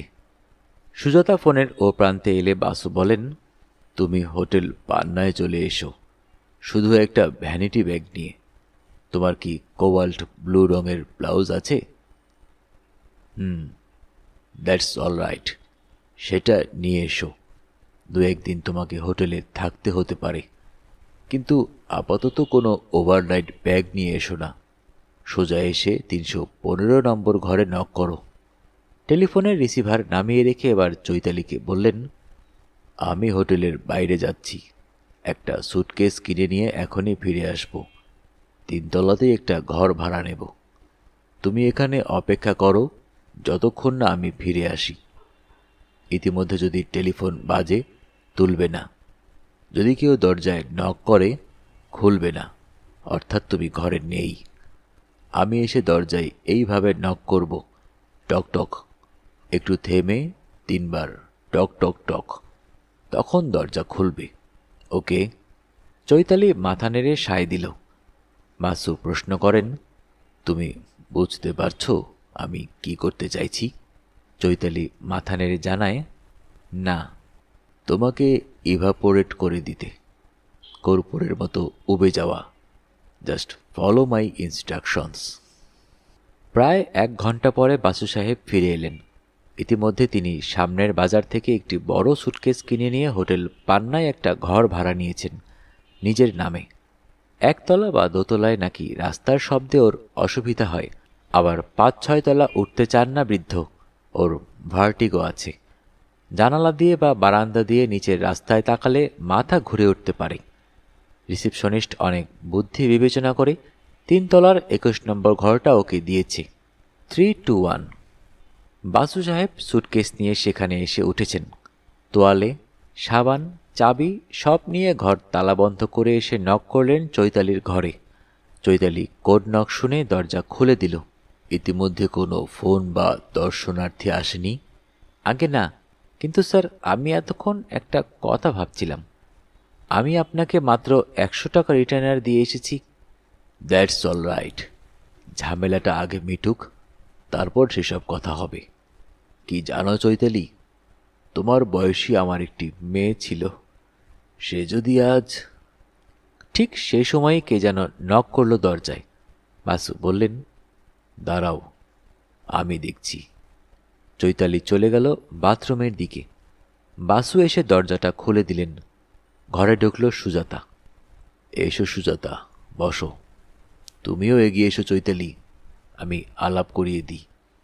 এ হচ্ছে শিলিগুড়ির চৈতালি বসু, এ হোটেলের চিত্রলেখা ব্যানার্জি, যার চরিত্রে দিন কয়েক তোমাকে অভিনয় করতে হবে। চৈতালি বসুর কাছ থেকে একজন ব্ল্যাকমেলার হয়তো টাকা আদায় করতে চাইবে। তোমার কাজ হচ্ছে যতদূর সম্ভব নামধাম পরিচয় সংগ্রহ করা। বলবে টাকাটা এখন তোমার কাছে নেই, কিন্তু দেবার ইচ্ছা না থাকলে ব্ল্যাকমেলারের নির্দেশ মতো কাগজে বিজ্ঞাপন দিয়ে এই হোটেলে তুমি অপেক্ষা করবে কেন, ইত্যাদি। সুজাতা জানতে চায়, চৈতালি বা আমি তো ব্ল্যাকমেলারকে চিনি না, সে কি চৈতালি দেবীকে চেনে? না, সে হয়তো আশা করছে একজন পুরুষ মানুষ ব্ল্যাকমেলের টাকা মেটাতে আসবে। তোমায় হয়তো জিজ্ঞেস করবে, তুমি কে? তুমি নিজের পরিচয় দেবে চিত্রলেখা ব্যানার্জি নামে। তুমি শিলিগুড়ি থেকে আসছো একজনের নির্দেশে। Any question? আগে না। চৈতালি জানতে চায়, আমি কি করব? তুমি আমার এই 321 নম্বর ঘরের চাবিটা নিয়ে ও ঘরে চলে যাও, তোমার কালো অ্যাটাচি সমেত। আমি সুজাতাকে কিছু ইনস্ট্রাকশন দিয়ে তোমার বড় সুটকেসটা নিয়ে ও ঘরে আসছি আধ ঘন্টার মধ্যেই।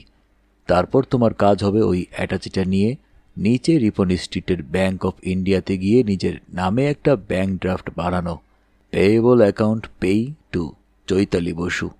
ব্যাংক ড্রাফটটা হবে শিলিগুড়ির SBI এর ওপর। চলো, আমিও তোমার সঙ্গে ব্যাংকে যাব, যাতে ব্যাংকের দোরগোড়ায় ওটা ছিনতাই না হয়ে যায়। চৈতালি বলে, কেন? ব্যাংক ড্রাফট করতে বলছেন কেন? বাসু ধমকে ওঠেন, বুঝলে না? জৈন কোম্পানি যদি পুলিশে খবর দেয় যে ওদের ক্যাশিয়ার 50,000 টাকা নিয়ে নিখোঁজ হয়েছে, তখন তোমার বিরুদ্ধে একটা পাকা চার্জ খাড়া হবে। যেহেতু এখানে তুমি ছদ্মনামে এসে উঠেছ এক সুটকেস টাকা নিয়ে, কিন্তু ব্যাংক ড্রাফটটা করা থাকলে তোমার ডিফেন্সটা হয়ে যাবে অন্য জাতের। তুমি বলতে পারবে হরিমোহনকে তুমি এই টাকা ক্যাশ থেকে বার করে দিয়েছিলে কলকাতায় এসে কিছু কেনার জন্য। যেহেতু হরি আহত হয়ে হাসপাতালে, তাই তুমি নিজেই চলে এসেছিলে কোম্পানির স্বার্থে। ঘটনাচক্রে লেনদেনটা হলো না, তাই টাকাটা তুমি নিজের নামে ব্যাংক ড্রাফট করে শিলিগুড়িতে ফিরে যাচ্ছ। ইনফ্যাক্ট আজ সন্ধ্যা 5:17 ফ্লাইটে তুমি আর আমি বাগডোগরা যাব। টিকিট আমিই কাটব, কাউন্টারে অপেক্ষা করব।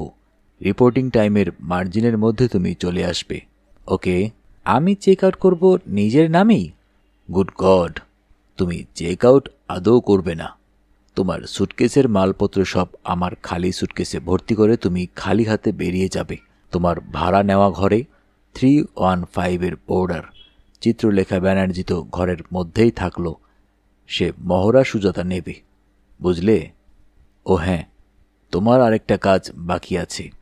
তুমি প্রথম যেদিন আমার কাছে এসেছিলে সেদিন যে শাড়িখানা পরে এসেছিলে, নীল শাড়ি, নীল চুড়ি, নীল লকেট, সেসব সুজাতাকে বার করে দাও। কোনো মামলা মোকদ্দমা হলে প্রত্যক্ষদর্শীদের গুলিয়ে দেওয়া দরকার।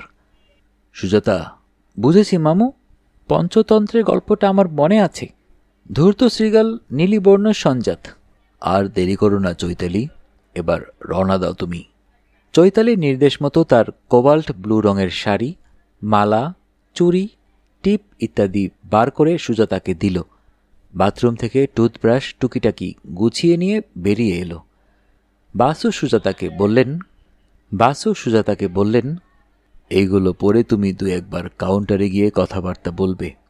জানতে চাইবে মাসিক ভাড়া নিলে ওরা রেট কমাতে রাজি আছে কিনা, কারণ তোমাকে চাকরির প্রয়োজনের 3-4 সপ্তাহ কলকাতাতেই থাকতে হবে। এই হোটেলটা তোমার পছন্দ হয়েছে। কাউন্টার গার্ল হয়তো বলবে, ম্যানেজারকে জিজ্ঞাসা করে জানাবো। এই সূত্রে অনেকে তোমাকে চিত্রলেখা ব্যানার্জি হিসেবে মনে রাখবে। তোমার চেহারা, নীল সজ্জা আর ওইসব প্রশ্ন তালগোল পাকিয়ে যাবে কাঠগড়ায় উঠে। চৈতালি বাসু সাহেবের হাত থেকে 321 নম্বর ঘরের চাবিটা নিয়ে বললে, এবার একটা কথা বলবো মামু। মামু? ও, সুজাতার দেখা দেখি, বলো। এখন তো আর আমি অজ্ঞাত কলুশীলা নই, একটা প্রণাম করি। করো, মামু বলে ডেকে বসেছ যখন। চৈতালি প্রণাম করে বিদায় নিল। বাসু দরজাটা বন্ধ করে দিলেন। মাঝখানে একটু বিরক্ত করি, যেহেতু গল্পটি মাঝামাঝি পর্যন্ত শুনে ফেলেছেন, আশা করি গল্পটি আপনাকে আনন্দ দিচ্ছে এবং ভালো লাগছে বিধায় এ পর্যন্ত শুনেছেন। গল্পটি কেমন লাগছে একটি কমেন্টস করে আমাদের অবশ্যই জানাবেন, এবং এখনও যদি চ্যানেলটি সাবস্ক্রাইব না করে থাকেন তাহলে অবশ্যই চ্যানেলটি সাবস্ক্রাইব করে বেল আইকনটি অন করে দিবেন। তাহলে গল্পে চলে যাই। বাসু বিছানার এক প্রান্তে গিয়ে বসলেন। সুজাতাকেও একটা চেয়ার টেনে নিয়ে বসতে বললেন। চৈতালি বেরিয়ে যাবার পর দরজার ইয়েল লকে ঘর আপনি অর্গল বন্ধ হয়ে গেছে। বাসু জানতে চাইলেন, কৌশিক কোথায়? ঠিক জানি না, কাছে পিঠেই আছে বোধহয়। আমাকে আপনার গাড়িটায় হোটেল থেকে কিছু দূরে নামিয়ে দিয়ে বোধহয় ফুটপাতের ওদিকে কোনো চায়ের দোকানে ঢুকেছে। রিভলভারটা কার কাছে, তোমার না কৌশিকের? আমার কাছে। সুজাতা নিজে থেকেই জানতে চায়, যে লোকটা আমার কাছে মানে চৈতালির কাছে ব্ল্যাকমেলের টাকা আদায় করতে এসেছে সে কি চৈতালিকে চেনে? ও পক্ষের সম্বন্ধে আমরা কিছুই জানি না সুজাতা, তাই তার কাছে তুমি প্রথমটা চিত্রলেখা ব্যানার্জির পরিচয়ে কথা বলবে। ভাবখানা, ও যাকে ব্ল্যাকমেল করতে আসছে তুমি তার প্রিয়জন। তোমার অনেক টাকা, সেই টাকার কিছুটা দিয়ে তুমি হতভাগ্যটাকে বাঁচাতে চাইছো, কিন্তু টাকাটা তুমি সাহস করে হোটেলে নিয়ে আসোনি। ওর সঙ্গে আর একটা অ্যাপয়েন্টমেন্ট করো। এই সুযোগে লোকটাকে চাক্ষুষ দেখে রাখা যাবে। ও কোথায় সেকেন্ড অ্যাপয়েন্টমেন্ট করে সেটাও আমাদের জেনে নেওয়া দরকার। তৃতীয়ত, ধরাছোঁয়ার বাইরে থেকে জানতে চেয়েও ও যে আবার টাকার দাবি নিয়ে আসবে না তার গ্যারান্টি কি? Any question. সুজাতা জবাব দেবার সুযোগ পেল না, কারণ ঠিক তখনই বেলটা বেজে উঠল। বাসু হাতের ইঙ্গিতে সুজাতাকে চুপচাপ বসে থাকতে বলে এগিয়ে গেলেন। দ্বার খুলে দেখলেন করিডোরে দাঁড়িয়ে আছেন একজন মধ্যবয়সী ভদ্রলোক। বেটে, মোটা, কালো, কিন্তু বেশবাসের পরিপাট্য নিখুঁত। 3 পিস স্যুট, কণ্ঠলগ্ন সিল্কের জোডিয়াক মার্কা টাই। বাসু বললেন, ইয়েস, কাকে চাইছেন? লোকটি বাসু সাহেবকে আপাদমস্তক দেখে নিয়ে বললে, একটা বিজ্ঞপ্তি দেখে এসেছি, দৈনিক সঞ্জয় উবাচতে। কে বিজ্ঞাপন দিয়েছিল? 362436। বিজ্ঞাপনটা এই ঘর থেকে দেওয়া তা জানলেন কি করে? বিজ্ঞাপনটা যে এই ঘর থেকে দেওয়া নয় এটা জানিয়ে বিদায় দিলেই হয়। বাসু বললেন, ভেতরে আসুন, বসুন। খড়পোকায় আগন্তুক ঢুকতে গিয়েই থমকে গেলেন। বললেন, ও আই এম সরি, আপনি একা নন দেখছি। এসব আলোচনা তো জনান্তিকে ছাড়া হয় না, মিস্টার। নামটামও উজ্জ থাক না। যে কথা বলতে এসেছেন তা যদি জনান্তিকে বলতে চান তাহলে ওকে আপাতত বিদায় করে দেই। এছাড়া তো উপায় দেখছি না। তুমি কিছু মনে করো না মা, আমাদের কিছু বিজনেস স্টক আছে, সেটা নিতান্ত। সুজাতা বলল, ঠিক আছে ঠিক আছে। হঠাৎ বাসু সাহেবের দিকে ফিরে বললে, আমি তাহলে চলি ডক্টর সরকার, বিকালে টেলিফোনে। বাসু অত্যন্ত বিরক্ত হয়ে সুজাতাকে ধমকে ওঠেন, ইউ গেট আউট। সুজাতা থতমত খেয়ে যায়, মাথা নিচু করে ঘর ছেড়ে চলে যায়। প্রৌঢ় লোকটি বললে, আপনি নামটা মুজ্জ রাখতে চেয়েছিলেন ডক্টর সরকার, সেটা এমন কিছু ব্যাপার নয়। আপনি আমার নামটাও জানতে পারেন, আমার নাম মিস্টার ঘিসিং। তাহলে বিজ্ঞাপনটা আপনিই দিয়েছিলেন কি ডক্টর সরকার? না, আমি নই, আমার মক্কেল। আপনি যার প্রতীক্ষায় আছেন, বলুন কি বলতে চান? মক্কেল? মক্কেল কেন? আপনি কি উকিল? দেখুন মিস্টার ঘিসিং, আমি চাইনি যে আমরা পরস্পরের নাম ঠিকানা জানি। ঘটনাচক্রে কিছুটা জানাজানি হয়ে গেছে, তাতে খুব কিছু ক্ষতিবৃদ্ধি হয়নি। এখন বলুন আপনি কি জন্য এসেছেন? সে কথা নিশ্চয়ই আপনার মক্কেল আপনাকে বলেছে ডক্টর। ওয়েট এ মিনিট, আপনার মুখখানা তো আমার অচেনা নয়। আমি আপনাকে আগেও কোথাও দেখেছি, অথবা আপনার ফটো। তা তো হতেই পারে, হয়তো খবরের কাগজে দেখেছেন। ড্যাম ইট, ওই মেয়েটি ধোঁকাবাজি না করলে আমি আরও আগেই আপনাকে চিনে ফেলতাম। আপনি P K Basu, barrister? That's correct. Good god, আপনার সঙ্গে তো আমার কোনো কারবার নেই। আপনার মক্কেল যদি আমার সঙ্গে সরাসরি কারবার করতে না চায় তাহলে good bye. All right, good bye. নাটকে যাকে প্রস্থানোদ্যত ভঙ্গি বলে তেমন একটা ভঙ্গি করে দ্বার প্রান্ত থেকে ফিরে এলো লোকটা। বললে, আপনি জানেন নিশ্চয়ই দেনা পাওনাটা কিসের, কেন এবং কি পরিমাণ? আপনার মক্কেল সেই ছিপে রুস্তমের পালানোর সব পথ বন্ধ। আমাকে খুশি করে দিলেই তার গোপন কথা চিরকাল গোপন থাকবে। আপনাকে নিশ্চয়ই মাসে মাসে চিরটা কাল আমার মক্কেলকে এভাবে খুশি করে যেতে হবে? না, নিশ্চয়ই নয়। সে কথা আমি ছুপে রুস্তমকে আগেই জানিয়েছি। এই ছ্যাচড়া কারবার আমার ভালো লাগে না, এতে বিপদও আছে। তাই এবারের এই লেনদেনটাই আমাদের শেষ কারবার। এরপর আমি আর একটা বিজনেস খুলে বসবো, যে বিজনেসটা আটকে আছে নগদ টাকার অভাবে। আপনার মক্কেল এসব কথা আপনাকে বলেনি? বলেছে, সে রাজিও হয়েছে টাকাটা মেটাতে। ইনফ্যাক্ট টাকাটা সে আমাকে হস্তান্তরিত করার পরে ওই বিজ্ঞাপনটা ছাপতে দিয়েছে। তাহলে মাছ থেকে আপনি বাগড়া দিচ্ছেন কেন? আমি শুনে যাচ্ছি, বলে যান। দেখুন মিস্টার বাসু, এটা আপনি যা ভাবছেন তা নয়। আমি আবার কি ভাবছি? স্পষ্ট করেই বলি, এটা ব্ল্যাকমেলিং আদৌ নয়, খেসারত, জাস্ট কম্পেনসেশন। আপনার মক্কেল তার পাপের প্রায়শ্চিত্ত করছে মাত্র। তাহলে অবশ্য আমার আপত্তি নেই টাকাটা দিতে। পুরো 50? কমিশন না রেখে? কিসের কমিশন? মক্কেল যখন ব্ল্যাকমেলিংয়ের টাকা দিচ্ছে না, প্রায়শ্চিত্ত হিসেবে খেসারত দিচ্ছে, তার কাছে ফি যা নেবার তা আমি পৃথকভাবে নেব। তাহলে এখনই দিয়ে দিন, নগদানগদি। এখনই কেমন করে দেই? টাকাটা ব্যাংকে জমা দিই, আপনার নামে অ্যাকাউন্ট পে চেক বানিয়ে আনি, খেসারতের ড্রাফটটা বানাই, আপনার তরফের উকিল। কি বকছেন মশাই পাগলের মতো? আপনার মক্কেল আপনাকে কতটা বলেছে বলুন তো? অ্যাকাউন্ট পে চেকে আমি খেসারতটা নিতে পারি? তাহলে আপনি যে আবার নতুন দাবি নিয়ে আমার মক্কেলকে বিরক্ত করবেন না, তার গ্যারেন্টি কোথায়? কোনো ভদ্রলোক তা করে না। কারেক্ট, কিন্তু ভদ্রলোকেরা খেসারতের টাকা অ্যাকাউন্ট পে চেকে গ্রহণ করে থাকেন। আপনি আমাকে লেজে খেলাবার চেষ্টা করলে ওই 50,000 কিন্তু 1 লাখে উঠে যাবে। বাসু একগাল হেসে বললেন, জানি, লেজ নিয়ে যারা খেলে তারা অমন ত্রিং ত্রিং লাফ মারার চেষ্টা করে, মুখ থুবড়ে পড়েও। লোকটা গম্ভীর হয়ে গেল, বলল, ঠিক আছে, আপনার সঙ্গে আমার কোনো কারবার নেই। আপনার মক্কেলকে জানাবেন 72 ঘন্টার ভিতর আমার দাবি পূরণ না হলে আমি যা চেয়েছি তার দ্বিগুণ খেসারত দাবি করব। কিন্তু আমার মক্কেল যদি আপনার পরামর্শ না শুনে সরাসরি আপনাকে খেসারতটা মেটাতে চায়, তাহলে কোথায় আপনার পাত্তা পাবে? আপনি বেশি চালাকি করবেন না মিস্টার বাসু। আপনার ফোন নম্বর টেলিফোন গাইডে আছে, আমি ফোন করে আপনাকে জানাবো কোথায় খেসারতটা পৌঁছে দিতে হবে। কখন? যখন আমার মন চাইবে। তার চেয়ে সরাসরি আমার মক্কেলকে ফোন করলেই ভালো হয় নাকি? ওর ফোন নম্বরটা দেব?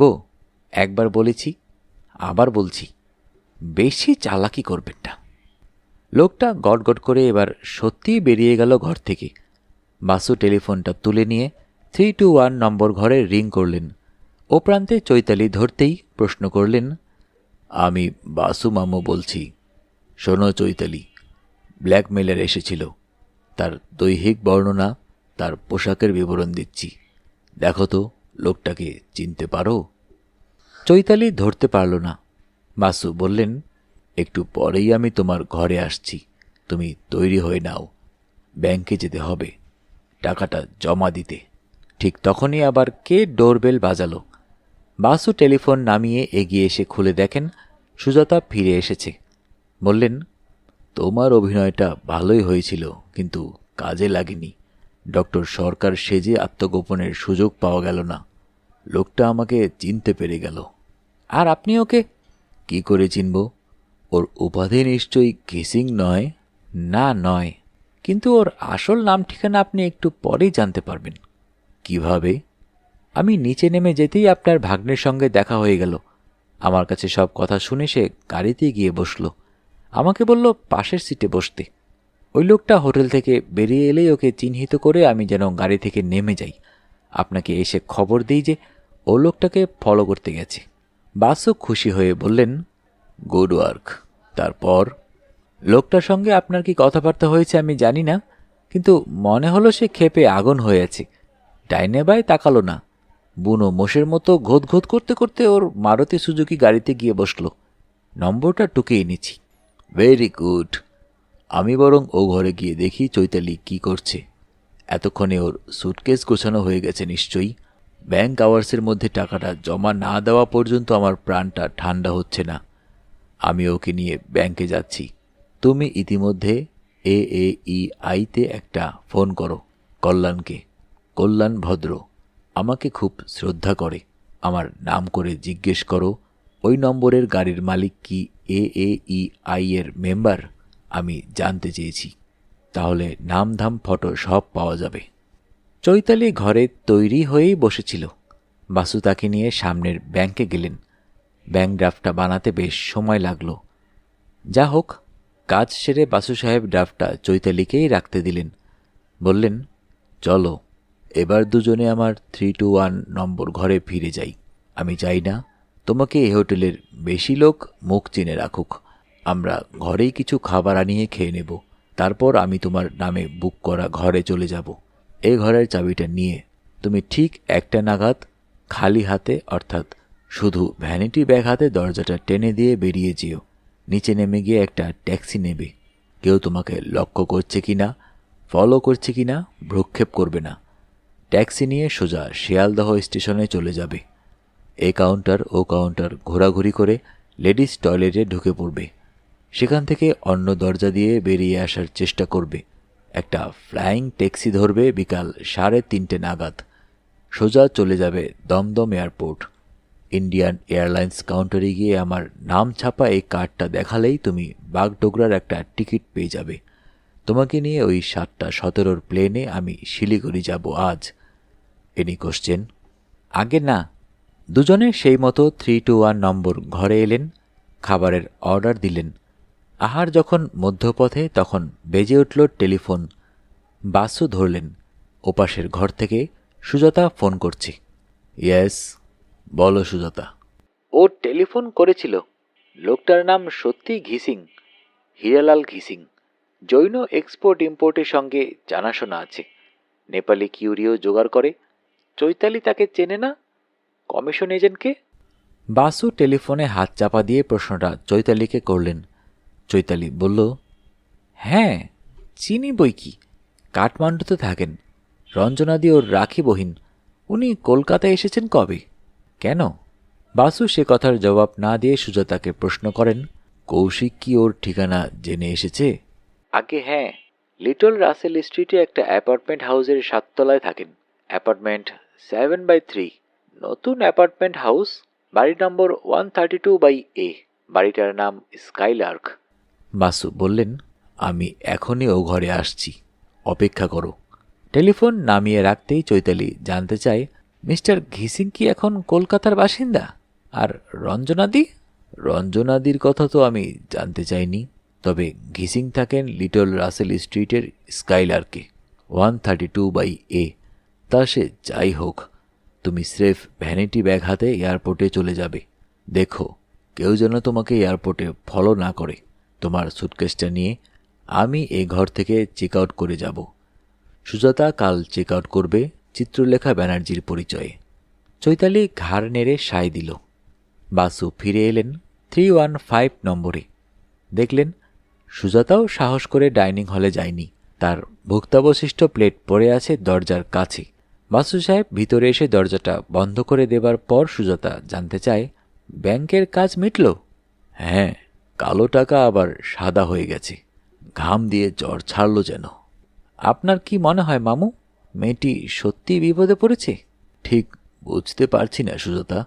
হীরালাল ঘিসিং তাহলে আমার কাছে মিথ্যা পরিচয় দেয়নি। সে ওদের নেপালের এক্সপোর্ট ইম্পোর্টের কাজ দেখে।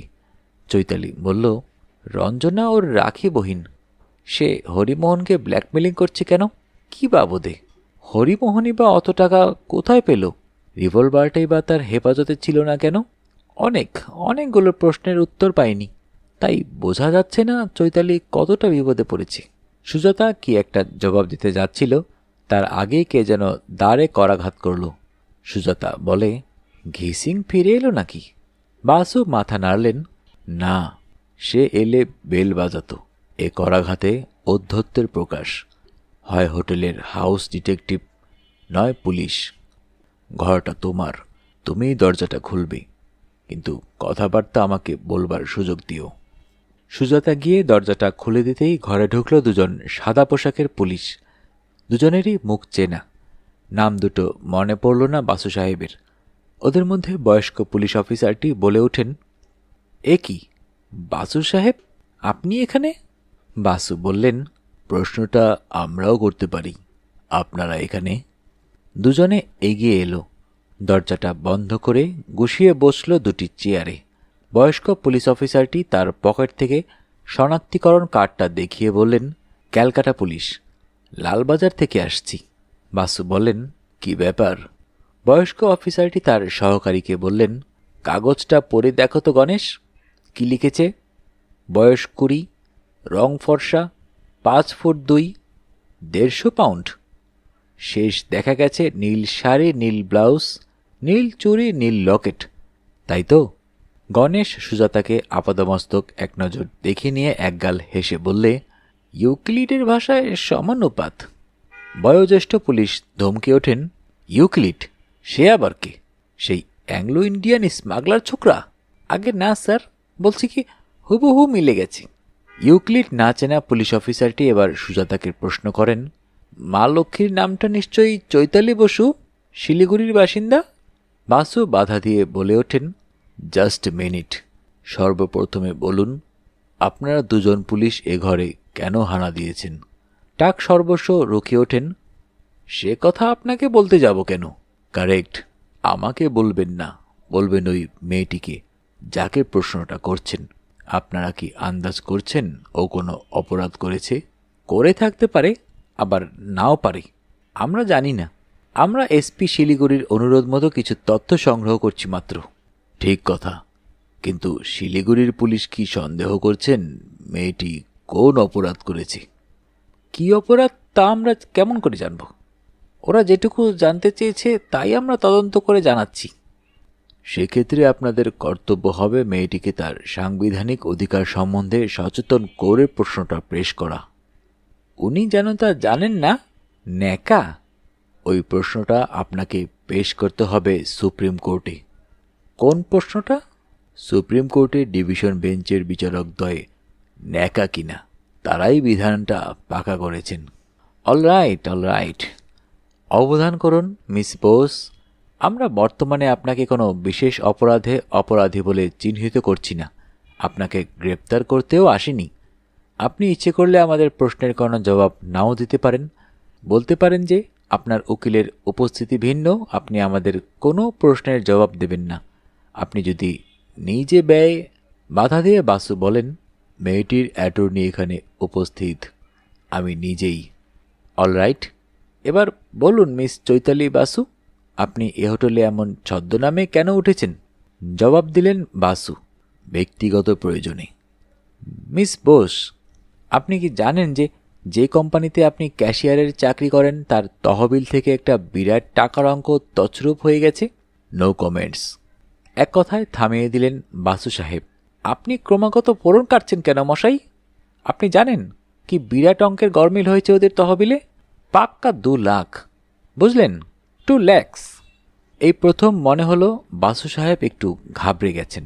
অসতর্কভাবে প্রশ্ন করে বসেন, কি কি বললেন? আপনি কি কানে খাটো নাকি মশাই? আমি বলেছি 2 লক্ষ টঙ্কা।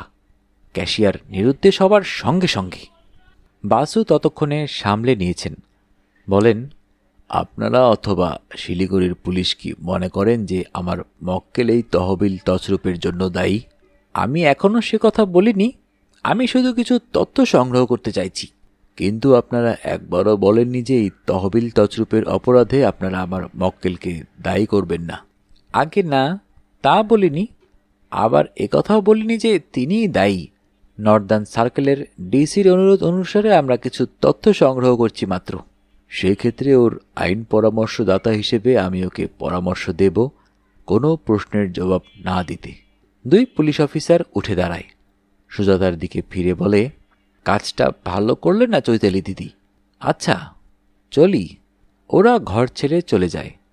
বাসু বলেন, সুজাতা, পারতপক্ষে এ ঘরের বাইরে যেও না, কারণ তোমার অনুপস্থিতির সুযোগে ওরা এ ঘরে কনসিল্ড মাইক্রোফোন বসিয়ে দিতে পারে। তুমি পারতপক্ষে টেলিফোনও ব্যবহার করো না। ওরা যতক্ষণ বিশ্বাস করবে চৈতালি বসু এ ঘরে বন্দি আছে, ততক্ষণই আমরা দুজন নড়াচড়ার সুযোগ পাব। কৌশিক যদি ফোন করে তাকে বলবে পরে কথা হবে, কারণ ওরা তোমার ফোন ট্যাপ করে ইনকামিং কল মনিটর করবে, হয়তো টেপ রেকর্ড করবে। চুপচাপ বসে থাকবো? এ ঘরে টিভি পর্যন্ত নেই। হোটেল স্টেশনারি তো রয়েছে, বসে বসে পদ্য লেখো না। পদ্য? মানে কবিতা? আমি জীবনে লিখিনি। সে আপনার ভাগ্নে হলে পারত। ছেলেবেলায় গঙ্গাত্রস্ত কিছু মুখস্থ করেছিলে, তাহলে সেটা ঝালিয়ে নিতে থাকো। বলো না, they also serve who only stand and wait. কাল রাত্রে বাসু সাহেব শিলিগুড়ির সেবক রোডের নূরজাহান হোটেলে এসে উঠেছেন রাত 9টা নাগাদ। আছেন 7 তলার একটা এসি ডিলাক্স সুইটে। হোটেলটা আনকোরা নতুন, এখনও উপরতলায় কাজ হচ্ছে। শিলিগুড়ি ব্যবসা ক্ষেত্র হিসেবে দিন দিন ফুলে ফেঁপে উঠছে। সমানতালে লাভজনক হচ্ছে হোটেল ব্যবসায়। হোটেলে বার আছে। বাসু সুটকেসে ওর প্রিয় হুইস্কি নিয়েই এসেছেন, সিভাস রিগাল।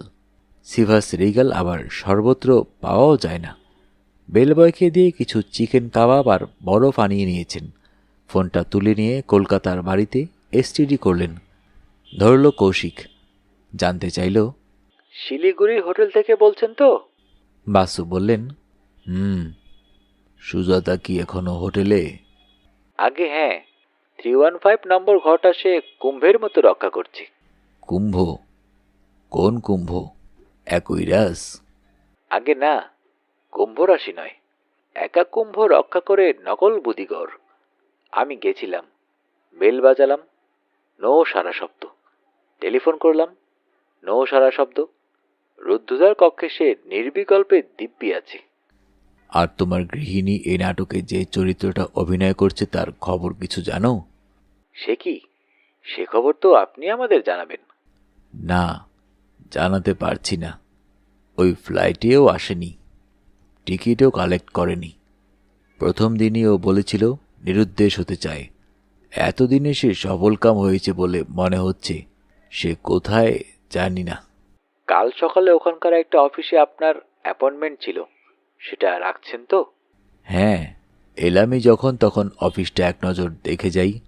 হাসপাতালেও একবার যাব। তারপর বিকাল 5টা 25-এর ফ্লাইট ধরে ফিরে যাব। তুমি গাড়িটা নিয়ে দমদম এয়ারপোর্টে এসো। ঠিক আছে, লাইনটা একটু ধরুন। মামিমা কি যেন কথা বলবেন। তিনি আবার কি বলবেন? একটু পরেই রানীদেবীর কণ্ঠস্বর শোনা গেল টেলিফোনে। তুমি বোতলটা বার করে ফেলে রেখে গেলে কেন? তুমি চলে যাবার পর দেখি সিভাস রিগালের বোতলটা সুটকেস থেকে বার করে। বাসু কথার মাঝপথেই বলে ওঠেন, না, ভাবলাম বিদেশ বিভুঁইয়ে এক রাত না হয় নাই খেলাম। 1-8 দিন বাদ দিলে অভ্যাসটা। ধমক দিয়ে ওঠেন রানী। ন্যাকামি করো না, সাপের হাঁচি বেঁধে চেনে। আমি মেপে 2 প্যাক বোতলে ভরে রেখেছিলাম বলে ওটা নামিয়ে রেখে গেছো? এটুকু বুঝবার মতো বুদ্ধি তোমার রানুর আছে। শোনো, কলকাতা থেকে উড়বার আগেই কোনো খানদানের লিকার শপ থেকে নতুন যে বোতলটা কিনেছো তা থেকে 3 পেগের বেশি খেও না যেন। বাসু হতাশ হয়ে বলেন, বাড়ি শুদ্ধ সবাই যদি গোয়েন্দা হয়ে ওঠে। কথাটা শেষ হলো না, তার আগেই রানু লাইনটা কেটে দিলেন। পরদিন সকাল 10:30টায় একটা ট্যাক্সি নিয়ে চলে এলেন অফিস কমপ্লেক্সে। ঠিকানা খুঁজে বার করতে অসুবিধা হলো না। এটাও বেশ বড় অফিস, সেবক মার্কেন্টাইল বিল্ডিং কমপ্লেক্স। বড় সাইনবোর্ডে জৈন কিউরিও শপের বিজ্ঞপ্তি। সামনে প্লেট গ্লাসের ডিসপ্লে উইন্ডো, তার সামনে রোলিং শাটার্স, পাশে বন্দুকধারী পাহারা।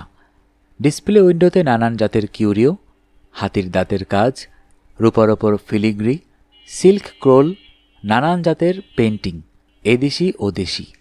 হঠাৎ বাসু সাহেবের নজর হলো এদিক ওদিক দেখতে দেখতে ওর মক্কেল চৈতালি সাবধানে বড় রাস্তা পার হচ্ছে। বাসু 2 পা এগিয়ে গেলেন, অফিসের প্রধান প্রবেশদ্বারের থেকে একটু দূরে। চৈতালি ওকে দেখতে পেল।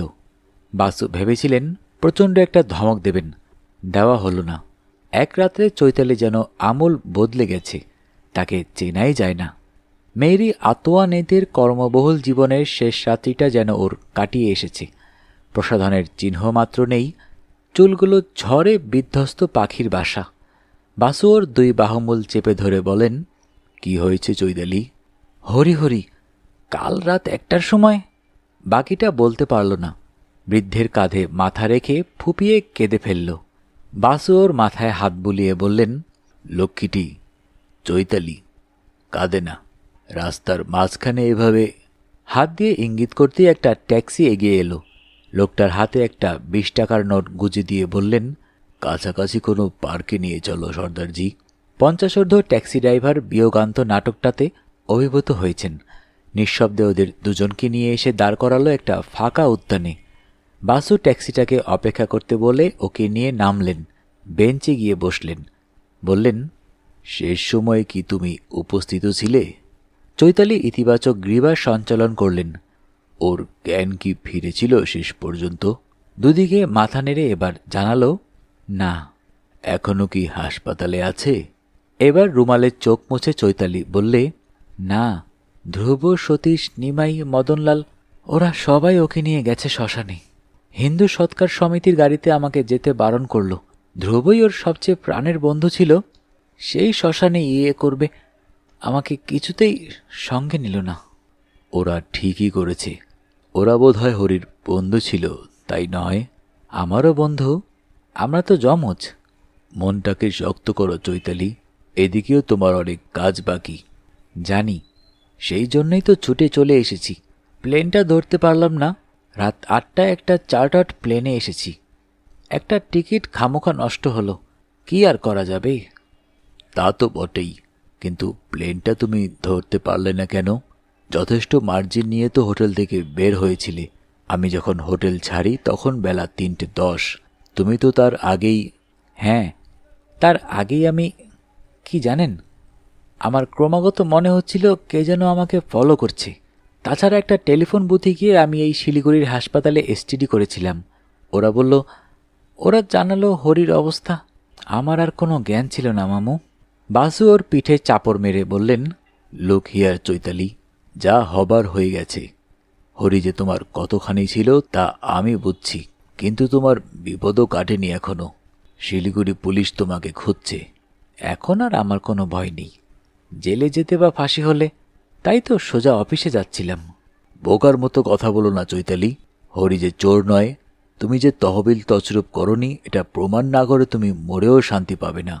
স্বর্গ থেকে তোমার বাবা মা, মাসিমা, এমনকি হরি। চৈতালি দুহাতে মুখ ঢাকল। বাসু বললেন, বাড়ি যাও চৈতালি, দরজা জানলা বন্ধ করে লম্বা একটা ঘুম দাও। স্লিপিং ট্যাবলেট খেয়ে নিও। ঘন্টা 4-5 ঘুমাতে পারলে তোমার শরীর ঠিক হয়ে যাবে। এদিকটা আমি সামলাচ্ছি, তুমি নিশ্চিন্ত থেকো। এসো, আগে তোমাকে বাড়িতে পৌঁছে দিই। চৈতালি রাজি হল। ট্যাক্সি করে বাসু সাহেব ওকে পৌঁছে দিলেন ওর বাড়িতে। SBI এর ব্যাংক ড্রাফটটা ওর কাছ থেকে নিয়ে নিলেন। ওই ট্যাক্সিতেই ফিরে এলেন অফিসে। প্লেট গ্লাসের ডবল দরজা, ভিতরটা বাতানুকূল করা। পাশে বিজ্ঞপ্তি, রিসেপশন। একটি মেয়ে বসেছিল। সুমিত্রা গর্গ না ঝর্ণা তামাং বুঝতে পারলেন না। মেয়েটি যান্ত্রিক হাসি হেসে বললে, may I help you sir? Jain সাহেব কি দপ্তরে এসেছেন? Senior mister Jain? আগে না, তিনি বিজনেস ট্যুরে বাইরে গেছেন। তাহলে আমি মিস্টার মাধবরাজ জৈনজির সঙ্গে দেখা করব। কি নাম জানাবো তাকে? PK বাসু। মেয়েটি একটু সচকিত হয়ে ওঠে। এক্সকিউজ মি স্যার, আপনি কাটা সিরিজের, আপনি কি ব্যারিস্টার PK বাসু? হ্যাঁ, পেশায় আমি ব্যারিস্টারই বটে, ক্যালকাটা হাইকোর্টের।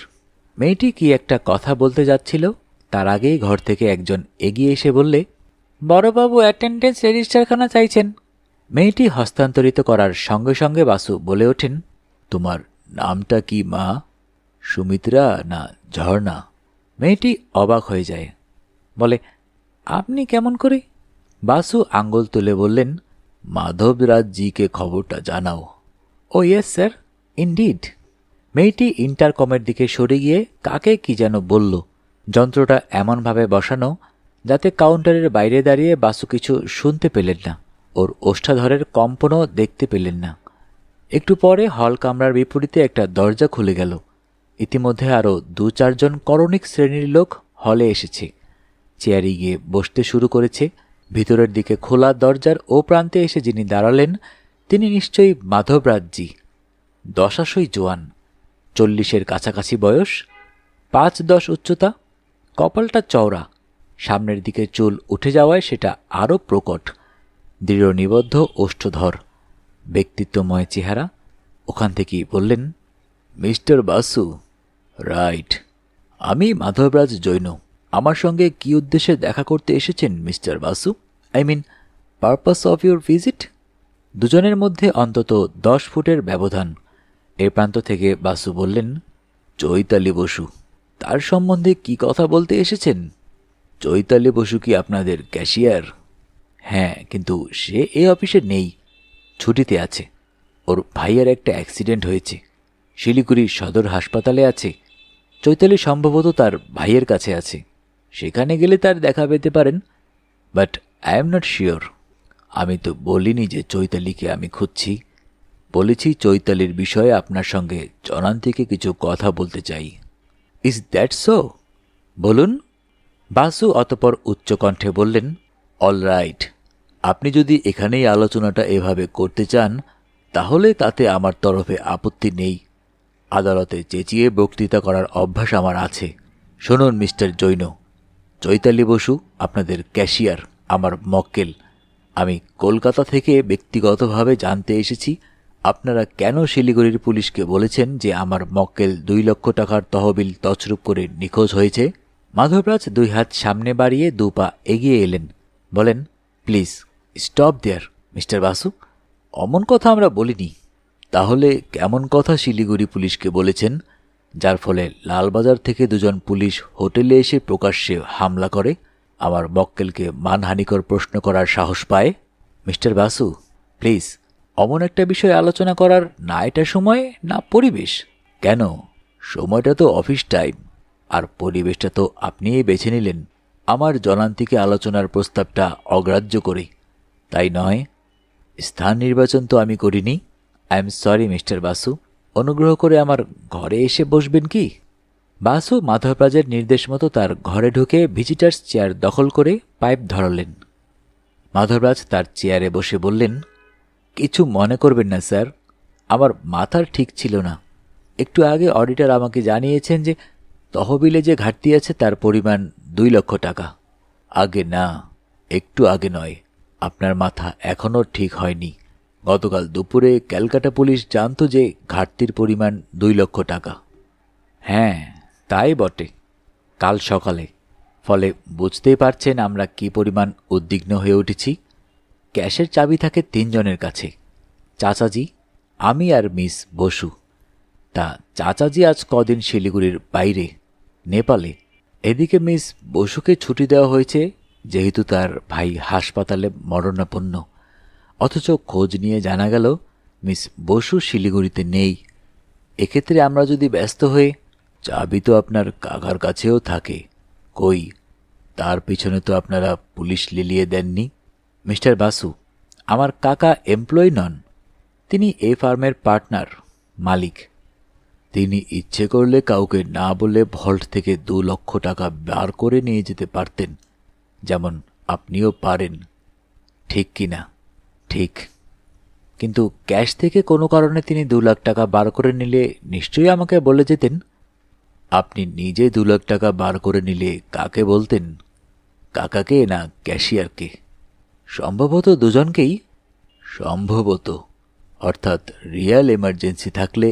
বাধা দিয়ে মাধবরাজ বলেন, আপনি অহেতুক তিলকে তাল করে তুলছেন mister Basu. I am sorry sir, আপনি বেগতিক দেখে এখন তালকে টিপে টুপে তিল করে তুলতে চাইছেন।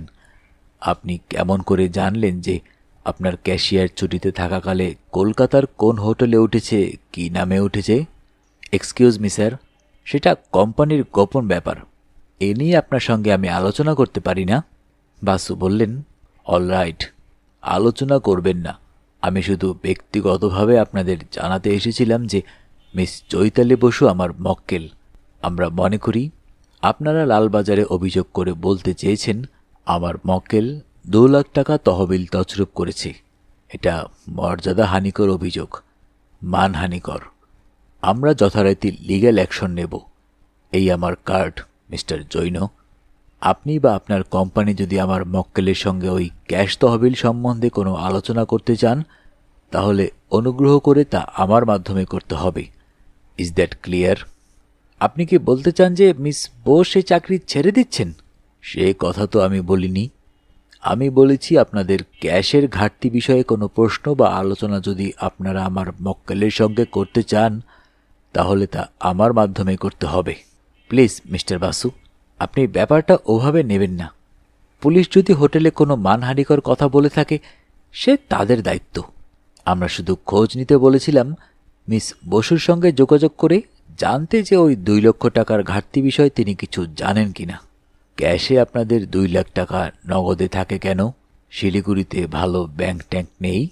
আমাদের ব্যবসায় বেশিরভাগ ক্ষেত্রেই নগদ টাকায় বেচাকেনা হয়, চেক বা ব্যাংক ড্রাফট চলে না।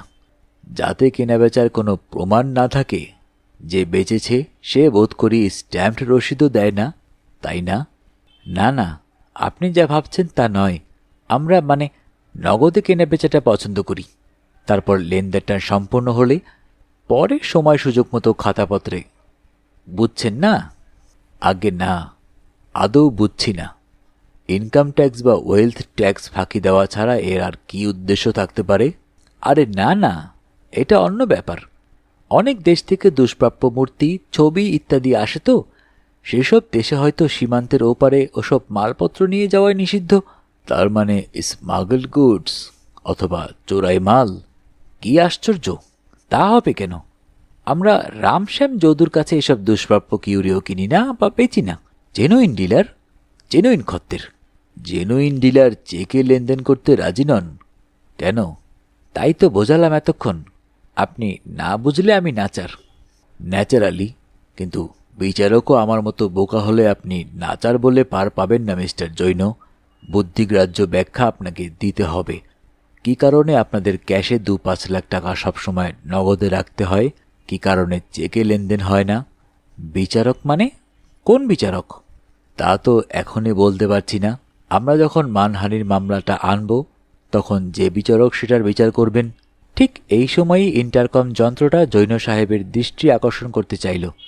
সুইচ টিপে জৈন বললেন, yes, sorry to disturb you sir. একটা খবর জানাতে বিরক্ত করছি। বড় সাহেব নেপাল থেকে ফিরে এসেছেন, এইমাত্র অফিসে এলেন। ও আচ্ছা, তাকে বলো আমার ঘরে একবার পদধূলি দিতে। তাকে আরও বলো যে ক্যালকাটা হাইকোর্টের ব্যারিস্টার মিস্টার পি.কে. বাসু আমার ঘরে বসে আছেন ওই তহবিলের ঘাটতির ব্যাপারে। আমাদের লিগ্যাল অ্যাডভাইজার মিস্টার শ্রীবাস্তবকে টেলিফোনে পাও কিনা দেখো, তাকে পেলে আমাকে লাইনটা দিও। বাসু বললেন, আমিও তাই চাইছি। আপনাদের আইন সংক্রান্ত পরামর্শদাতার সঙ্গে ওই মানহালি মামলাটার বিষয়ে। না না না, সেজন্য নয়। এই যে আমার চাচাজি এসে গেছেন। শুনতে শুনতে শেষ হয়ে গেল আমাদের আজকের গল্প। যারা এখনও অডিও বুক বাই হাসান চ্যানেলটি সাবস্ক্রাইব করেননি, অনুরোধ থাকবে চ্যানেলটি সাবস্ক্রাইব করে বেল আইকনটি অন করে দিবেন। বরাবরের মতোই গল্প পাঠে আমি মোহাম্মদ মেহেদি হাসান।